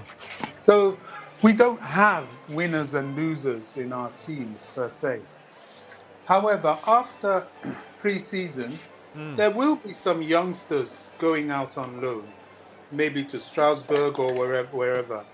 You know, I suspect Moreira, definitely the likes of Gilchrist, maybe 1 or 2 of the goalkeepers. They will go on loan because there are senior players yet to come back. We didn't see Madueke, we didn't see Modric, all of whom were rested. We didn't see Silva, we didn't see Colwill. So there are players to come back. Now, the pressure's on them as well, because not everybody like Sterling is going to get away with it. You know, if some of those senior players come back and they're not performing as good as these youngsters, I don't really know what their future is, to be honest, because we don't want to go back to that nonsense that we had last season. You know, we want a serious team. I don't think they will come and be shoddy. Yeah. But the competition is there. And Pochettino said it himself. He said, look, there's a lot of competition in this team. I want the competition in this team. And that's the way to build a team. So that's it. You know, when you think of the trimming down on the squad, I mean, gosh, 13 players already gone. That's more than a team, you know, and more to go. We're negotiating to get rid of Cho. We're still trying to get rid of Ziyech. As I keep saying, Malang Sarr needs to go. You've just mentioned Tino Angerin. Is that a loan or a permanent deal to Newcastle? Oh, no, sorry if I said Tino Angerin. It's Tino Livramento. Oh, Livramento. Livramento okay. So from Southampton. So sorry, probably I made a mistake on this one. It's Livramento. Okay. We sold him with option to buy, and now he's wanted by. Well, Angerin is going on loan. He's been unlucky with a lot of injuries too. Yeah, so, okay, well, he's not really our player anymore, is he? So, yeah, I mean, I wouldn't say losers. I mean, that's just so negative. It's not, we are a squad. You know, Chelsea has to be more than the first 11. Definitely. you can see with what happened with people like Reece James already, Fofana. There will be suspensions. There will be the odd niggles and injuries here and there. You need squad depth. Even if you're not playing in Europe, you still need that squad depth. Maybe to a lesser degree, but it's got to be there. So whoever is left in that final 25-man squad, as Pochettino likes, I think he will go down the route of about maybe 16, 17, 18 elite players and the rest youngsters. I agree with that one. So, Mr. People's Republic, you have your answer now. I wanted so does that mean, how Chelsea, at the moment, Chilwell and James Reece again and again and again went down kaput, injured as usual. Basically the season was halfway over for Chelsea. But like now, from what we saw yesterday, it looks more like even if they do get injured, we have sufficient options. cover. We have now suddenly have options, so we're not so dependent on forcing these guys back from injury before maybe they're ready. Like Reece James was just so clear when he came back this last season here. This guy is not really fit, is he? He's playing because maybe they forced him to play or whatever, but he wasn't any. No, we got him injured again before the season was over. So it wasn't maybe very clever. We should have had that operation, whatever, got back to top fitness, lost some muscle weight. Maybe he's a bit too heavy, and then and I don't know about Chilwell. Chilwell, every time I see him running there, I always get nervous. I think, no, please don't get injured. Please don't get injured. This is, I don't know. And Fofana, another one. You talked about Fofana earlier. I was listening, and that is, I don't know who negotiated that deal or who thought of buying him without looking at his medical records. That was definitely an own goal. And it's almost up. It's a bit like. So I was going to ask our friend Mr. Bobby. So who is left of the old Marina's signings? Are there any left of the Marina's signings, or all being cleared out? Well, Chilwell is still around. That's a Marina Kepa signing. Abragadabra. Kepa is Lukaku still pain there in the backside. That's another signing. There are one or two. I do believe the new ownership has done well in clearing the decks of the old guard. But still there. Thiago Silva, you have to give him credit. Bettinelli also still true. Marina. So that's true. Yeah. But you can't get rid of everybody. It could be stupid too. If a player is good and came in that era, they're still Chelsea players. They're not. Maybe they were bought by Marina, but they're not Marina players. If not, they would have left the club to go wherever she is now, on whatever yacht she's sitting on, and sit down next to her. So they're not her players as such. So, it's not bad keeping some of these players. Yes, keeping some of these players, especially the effective ones. I mean, Thiago Silva, gosh, he's a diamond. So yeah. I mean, what can we say? Yeah, that's about it. And Andre Onana talking about goalkeepers, and Kepa Arrizabalaga still leading the chart of the most expensive goalkeeper in the world. It might take a while before somebody break that record. Onana just announced himself the signing to Manchester because he just sent an open letter. This is trending right now. Like, you have just to go on social media and say something or cry in front of people so we can see that you are a proper Chelsea. You have to cry. But anyways, he just sent some adios, see you later to Inter fans. Very, very touchy and whatever. Goodbye. I didn't want this to happen, but things happen. Same freaking PR, man. So Onana is going to be confirmed very, very soon by Manchester United, while Chelsea still has Mr. Abragadabra in goal. Yesterday, the young, what's his name? Bergstrom, Lucas, call him Lucas. he did very good in goal. And also Jamie Cumming from the academy. But the goalkeeping department is complicated because you only have one goalkeeper in one game, and if that guy don't get injured and he's getting better, you literally is gonna spend your career on the bench. So you have to be top elite to make it as a goalkeeper in a good team. You have to be one of the few. So Cumming, I think we're gonna sell him, or we're looking for another loan to League 1 or League 2 or something. I don't think he's gonna make it. Slonina, I would like to see him here. Give him a chance, maybe one game, so you can get the American audience cheering, because it's one of us. But we have to I don't know why he didn't play yesterday.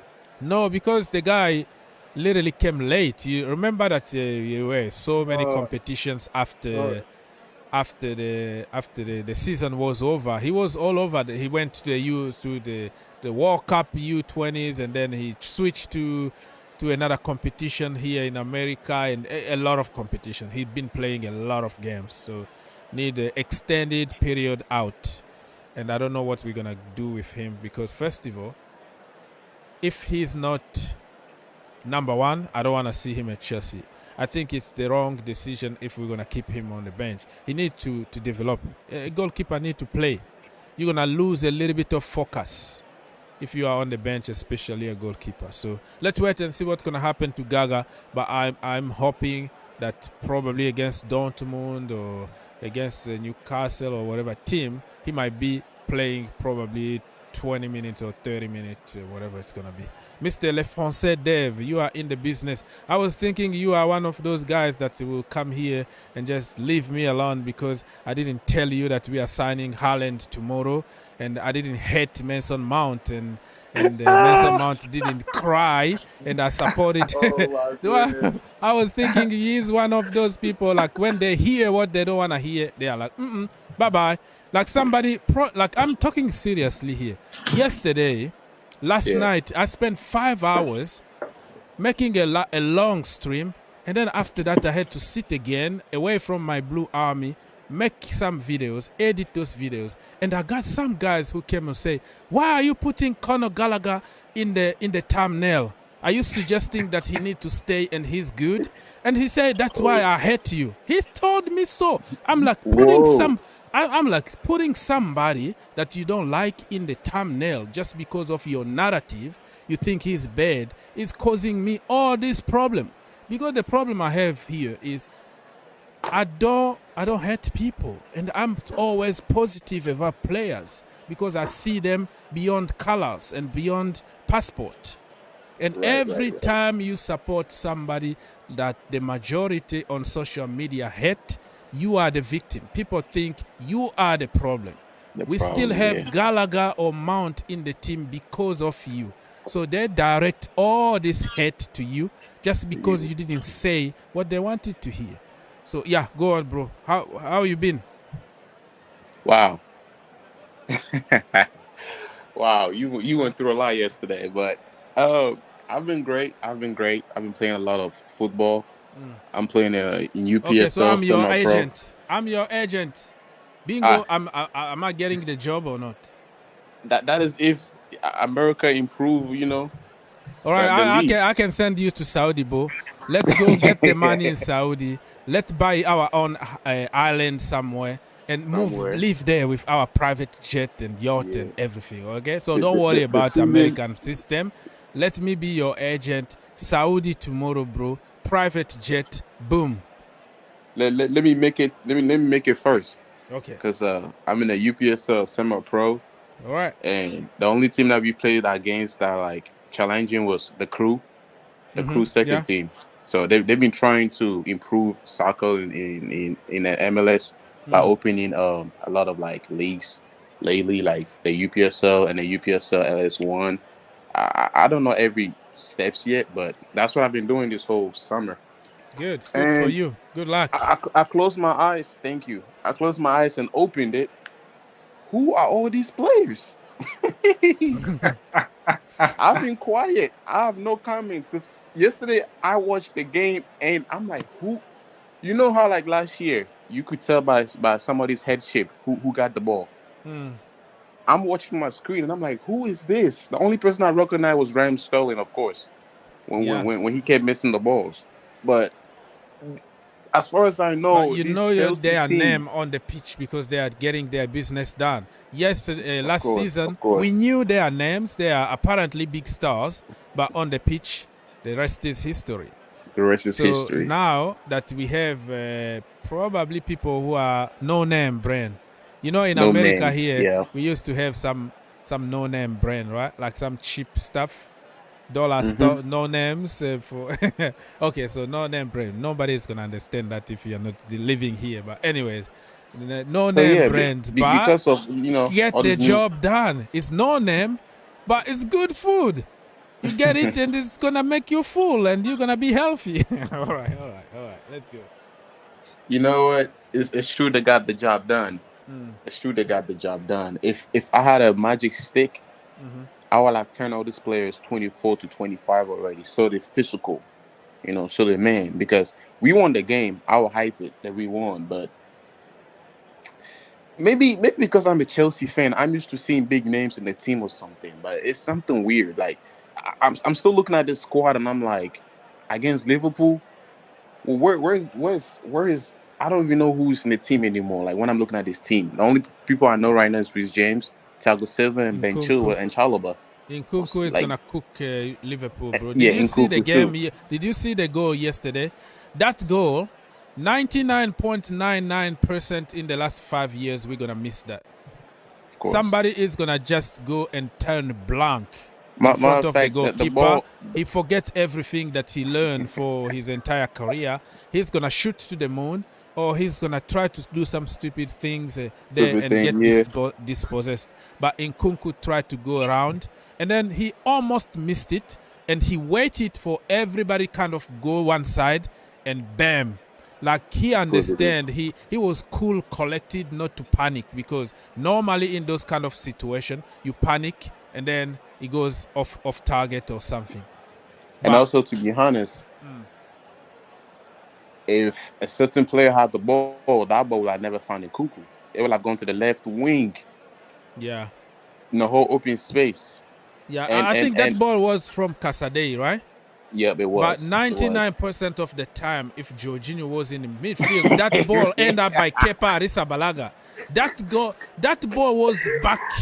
It was going back to Kepa Arrizabalaga, and then he's gonna point his fingers to Kepa to kick it give the ball long somebody else. and give it to somebody else.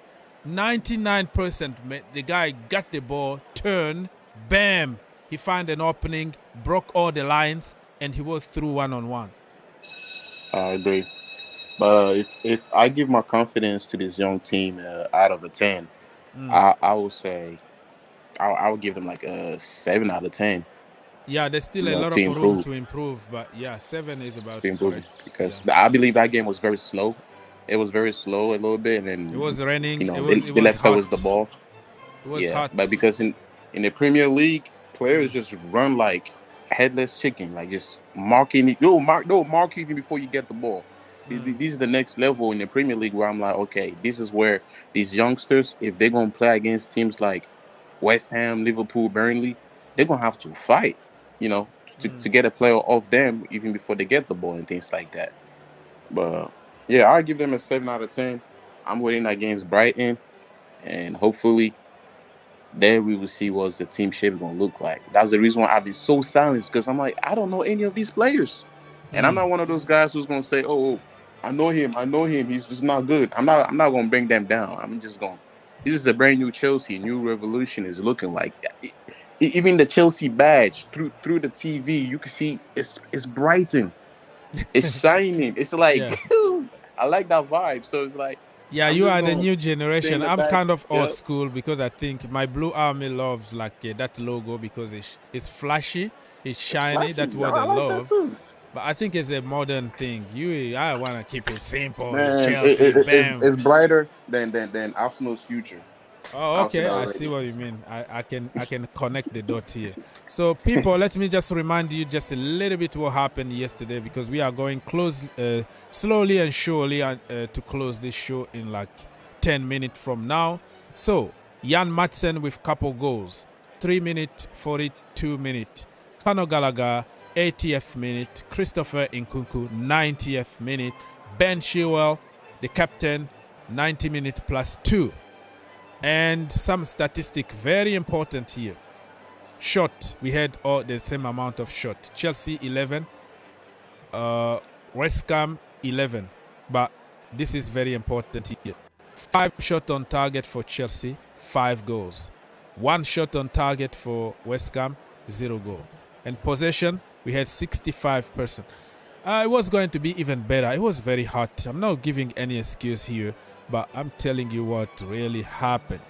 So the lineup, just like you said, there were some players that you don't know. Even if you don't watch the academy like me, like academy addict guy, you're not going to even remember who is coming. Coming is in the goal, Jamie. Still remember him. You can find some picture with him, Declan Rice, Mason Mount. They are in the same generation. But a goalkeeper at Chelsea, it's very difficult to make it. Malo Gusto was there. Trevor Chalobah, Humphreys. Humphreys is another young guy that people don't pay too much attention, but he showed yesterday that, hey, he can be developed and he's awesome. Marc Cucurella was there. Caicedo and Santos played in the pivot. And then 3 behind Jackson were Diego Moreira, Carney Chukwuemeka, Jan Madsen. And in front we had Nicholas Jackson. That was the starting 11 yesterday, and we made a lot of changes. Even Medichin took somebody off and put him back in. So it's all legal. What are you complaining about? So yeah, so we started with youngsters, and we ended up by putting some experienced players there, like Christopher Nkunku and Conor Gallagher, if you can call him a senior player, Ben Chilwell, Raheem Sterling. And when they came on, we went a little bit flat, you know. And then, all of a sudden, 80th minute, we kind of woke up and start scoring goals. And my brother, Mr. Raheem Sterling, need to be clinical, okay? Because he brought his Heart Attack FC yesterday. He could have had like a couple goals, clear chances, but missed all of them. So next game is going to be in Philly, and it's going to be more complicated than this one because Brighton already got a team for years, and Chelsea just got a team, trying to build a team at least, and it's been like a couple of weeks under Mauricio Pochettino. So you have to limit our expectations, and if it's happened, I would take the win. But if we draw it, or even if we lose, but we play beautiful football, I see what we're trying to do, I'll be happy. Because believe me, the first game after a holiday, I think the Francais Dev can tell you, I played football in a good level, and I know what I'm talking about. Like, after that first game, you feel like you have to throw up, you feel like dying, you feel like your bones are done, and somebody need to take you to the emergency room. So right now, they are really hurting a lot.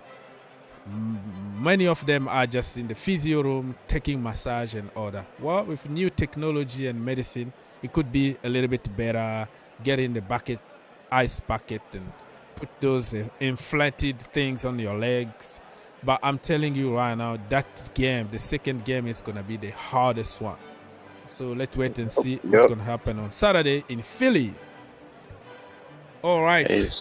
And actually, I agree, because you could tell that yesterday's game was one of those games that, look, once we lead the game, by the game scores, just move the ball around. There's no reason to rush or to destroy a team like the way Raheem Sterling came in. That's the only guy that I didn't see like something different, because he gave me the vibe of he's trying to prove himself, and I'm just like, look, Raheem Sterling, if you want to be a great player, right, just play as a team. Don't get the ball, take two players and the ball didn't create to do nothing in the squad, like, and lose the ball or something. He just gave me the vibe of like whenever he got the ball, he's rushing or something like that. Like, I'm just saying, like, he needs to take his time more and be more of a team player, because like a coach once said, the game will give it to you at the right place at the right time. Don't get the ball just to prove yourself that I'm Raheem Sterling, so I'm gonna take on two players. And I don't know, like the game, we was already leading the game by 3 or 2-0 at that time when he came in second half, and you could tell like the way he was moving, he was gonna lose a lot of possession. But his speed is beneficial, but it's just the way he's moving. I would say at least be creative with that. If you take on 2, 3, and 4, and then we got something out of it. Just like what's his name? The guy who scored over Raheem Sterling's assist. Are you talking about Gallagher? Or? Gallagher, right? Gallagher. Like, that those kind of runs that Sterling did and then Gallagher scored. We need more of that. We need more of those. Not no Bro, relax. run. It's the beginning of this of the preseason. Raheem Sterling is gonna cook. Okay, I'm gonna give him 1 more year, and then he's learning French already. Okay, and if it doesn't work out for him, okay, he's gonna be shipped to Strasbourg. So his French need to be perfect, because we didn't buy somebody like Sterling to develop. He was bought as the missing piece, cherry on top. Let's go and do it. So he's gonna get only 2 seasons from me. This coming season is his season. You have to be clinical. Look at the young. You know that. Yeah. Just like that player from Brighton. That I don't know his name. That good winger guy. Are you talking about Mitoma? What? Mitoma. Yeah. Mitoma. Yes. You see Mitoma? Like, he don't dribble all the time, but whenever he does, there's a creativity. So there's something out of that. You know, that's what I'm saying. That's what we need more into our wing positions. Like, don't run and then lose the ball. And like, you took on a player, it was good, and then you lost the ball to the second player. It becomes very useless. That's what I'm saying. Yeah, he's becoming a very, very predictable guy. So people, some news here. Marco Silva is about to move to Al Ali. There are so many Al there. The teams are a lot of Al's in Saudi there. So Al Ahly, I think it's the same team as Edouard Mendy or something. Correct me. Al Hilal. No, this is Al Ali. Al Ali is like AHLI. So yeah, that's why Al Hilal, Al Ali, Al Ittihad, Al Nasr, Al Ittifaq, so it's a lot of Al there, so it's a lot of confusion. But you have to understand what I'm trying to say here, that he's moving to one of the Al's, so he's leaving Fulham for money, because he was doing pretty good over there, and all of a sudden he's been offered 2 years to go and manage that team. Crazy, ridiculous amount of money. 40 million for 2 years, and at Fulham probably he's getting like 2 million or something, because those lower teams, they don't pay you that much, and they were in the championship 2 years ago. So I think he's in the like 2 million to 3 million range, and then somebody is offering you 40 million. You're just thinking, I can walk here for 10 years without making the money that I will make for 1 season over there. Let me just go and get money, get rich, and run. So Marco Silva, the new Mourinho. Remember back in the day when he was compared to Jose Mourinho, because everybody from Portugal, a new coach from Portugal is the new Mourinho. AVB, the new Mourinho, but they hit the wall, they broke all their teeth, and Mourinho's still on top. So that's why Mourinho is the special one. All right? Everybody else is fake. What I'm talking about, man. I'm all over the place, man. So yeah, Marco Silva, that is the news. He's moving to Saudi, and he's going to be replaced by some other guys that I forgot his name. So if you want to know more, you can just read. Okay, some other news. They hired Steven Gerrard. He got a job there as well, didn't he? Yeah, Steven Gerrard is on a ridiculous amount of money. and he's gonna offer his friend Hendo like 700K a week or something crazy like that. Yeah. Okay. 33-year-old. He's 33. Hendo. So Liverpool will be getting money. They'll be getting 12 million for him. So when Chelsea gets 6 million, everybody's complaining and they want investigation. They want investigation because we got not even how much we get so far. We got like almost 30 million on 2 players. Who else? Ask Bobby. He knows exact numbers. No, we will come back to that because I have to leave very soon and get some work done, bro. I have to pay my freaking mortgage. It's expensive, bro. I have to pay mortgage here, right? Okay. You want me to be kicked out? What's wrong with you? All right. So other news here. Chelsea and Spain are the most likely destination for Robert Sanchez. So Sanchez is the guy from Brighton, very good with his feet and blah, blah, blah. Chelsea looking for another goalkeeper, so they might go. It's a lot of if and a lot of maybe and a lot of... I don't see any clear link here with a goalkeeper. I don't even know if he's good in the box, dominating the box or with crosses. Many players who are, many goalkeepers who are good with their feet, they forget sometimes that they are goalkeepers, right? And your mission, first of all, is to keep the ball away from your net. And somebody like Onana will take some risk and will just be like literally a midfielder. I think that he's going to get targeted in the Premier League. Don't be surprised to see some golazo from half the way. Bam. And then a goal. So I was just about to say that. Onana need to be very careful. Yeah, go. You can go and talk about the goalkeeper now. What are we doing? Chelsea, should we really keep a keeper? And if you want to comment a little bit more about Onana, what's going on here? Well, I just think when it comes to keepers, it only makes sense that we keep Kepa because of what's the other keeper that won't sell us to him. And I heard that PSG was interested in Kepa. He's Baraga. Yeah, in exchange for their goalkeeper, I forgot his name. So Donnarumma. So it's kind of like I'll rather keep Kepa if there's no like a 5-star goalkeeper out there right now, because I can't wait for that Magnan guy, man. That Magnan guy is awesome.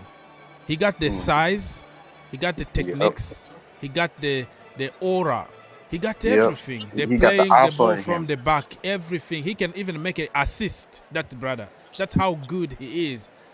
So yeah, he is more balanced in my opinion than Mr. Onana.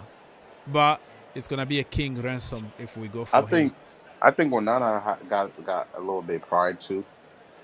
I saw one of his video and I was like, that's a goalkeeper who just say he don't care about how the fans feel.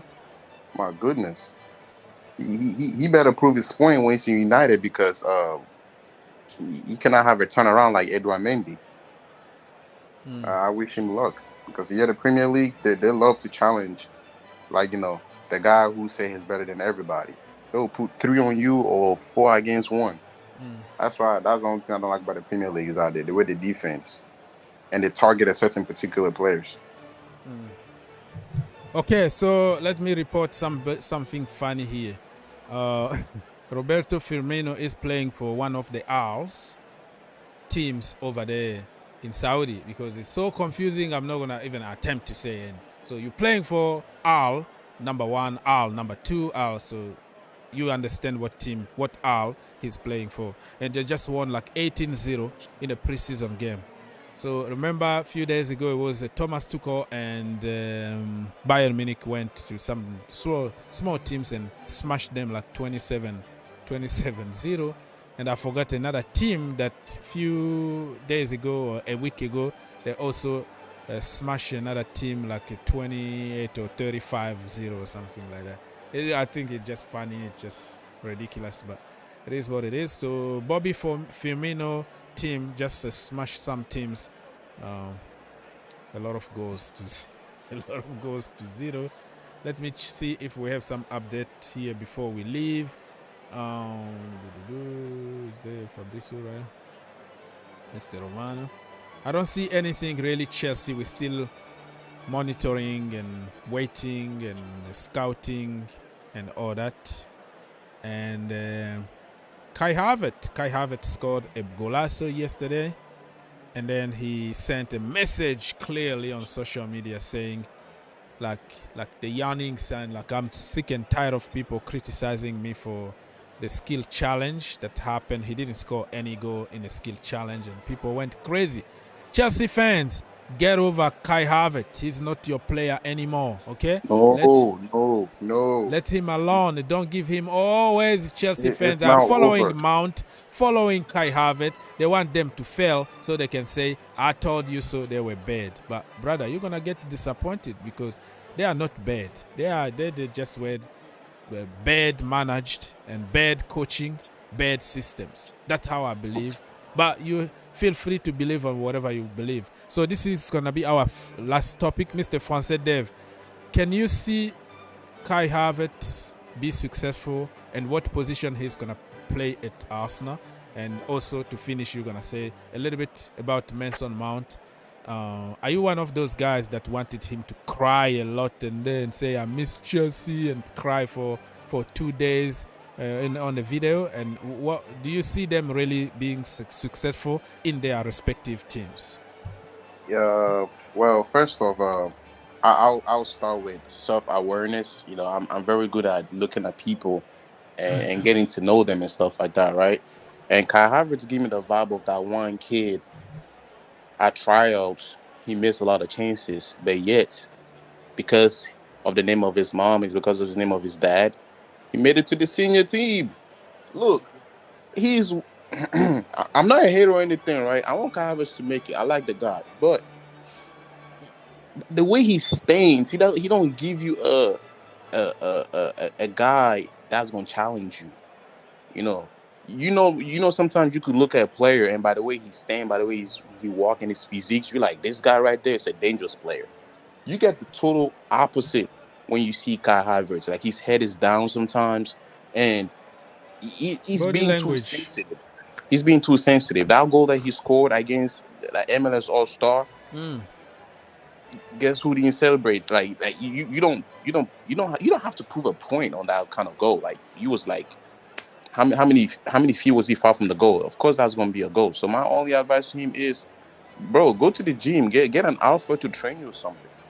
Like, don't be moo. He acting like he's moo, like somebody who just get bullied so easily. He needs to put in fights. Because I have a feeling, right, social media targeted him on purpose. Like, immediately he missed all those chances at the MLS thing. I don't know what it is. I was surprised that he was trending. I'm like, among all people, why is Kai Havertz trending? Like, this is nothing new. But they just want to bring his confidence more down or something. But, I want him to succeed. But first of all, he needs to get that moo character out of his body or something. Okay, Mason Mount also been criticized because he hasn't scored like a 40-yard screamer in preseason. What do you think about Mount? Another L at United? Or No. you think he's going to come in? Mount is going to cook. Mount is going to cook. Like, Messi Mount put hustles. Like, at least he hustles. He runs and he wants to do better as a person. But the only thing about him too is it's all about him. The moment I saw he took that number 7, I'm like, tired. I'm not surprised. He's also being that kind of guy where it's all about him. But he's putting a lot of pressure on him. The number was there and valuable. You want him to take 45 and replace Balotelli or something. It's just a number, okay? You make your own number. The number don't play football. Messi took number 30. He was Messi. Took number 10. He was Messi. He will take whatever number it is he's going to be. Ronaldo is the business owner of number 7 in United and Real Madrid. Before him, it was Cantona. Before him, it was who else? Remind me. Before him, it was Cantona. It was some other guys with number 7. I don't know. He didn't start that number. What the number is a problem. You guys, chill out. You guys should chill out. Chill out. Look, you always looking for something. This is what you lot did at Chelsea, right? The guy plays football. It's his fault. He doesn't play. It's fault. He's drinking coffee. Why are you drinking coffee? He's smiling. You're not supposed to smile. Take a break. Okay, my Take a brother. different shirt number. Look, that's my advice to Take a Messi break. Mount. All right. He needs to change that number because look, now he got that number 7. He is going to be trending on Twitter, and I'm not going to be the one of those first guys to put it there. I'm not going to be those people. Because I'm going to be the one person that will be like, Mount, you know you in United and you were that number 7 and you left Chelsea.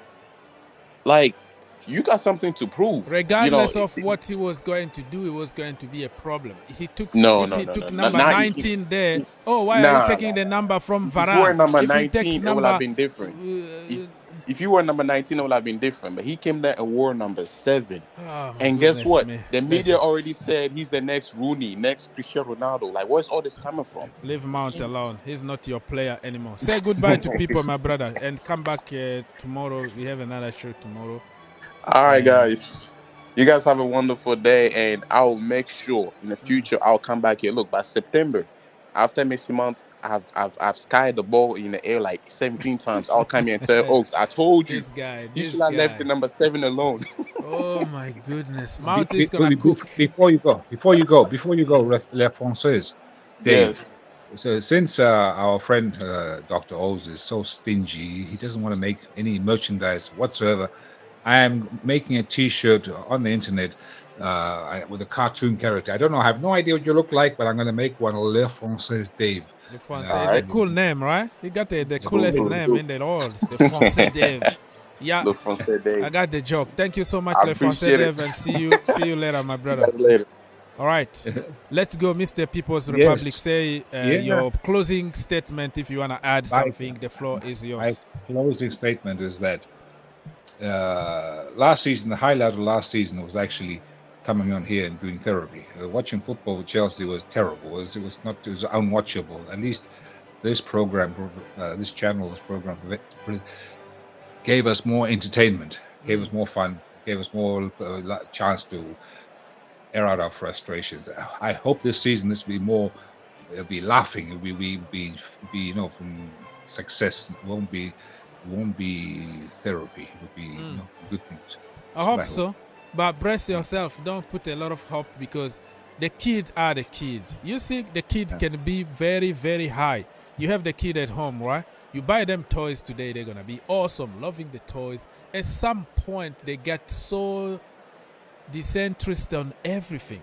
They might start something and then they go down. That's why we need some, core, some key players around them to push them a little bit. Hey, don't relax. Let's keep pushing. But I know what you mean. Hopefully we can have a better season and no more therapies but celebration. That's your point. Thank you. Yes, and au revoir. Au revoir. Thank you so much, Mr. People's Republic. Bobby, close the shop. Are you still there, Bobby, or are you still at work? Yeah, I'm here.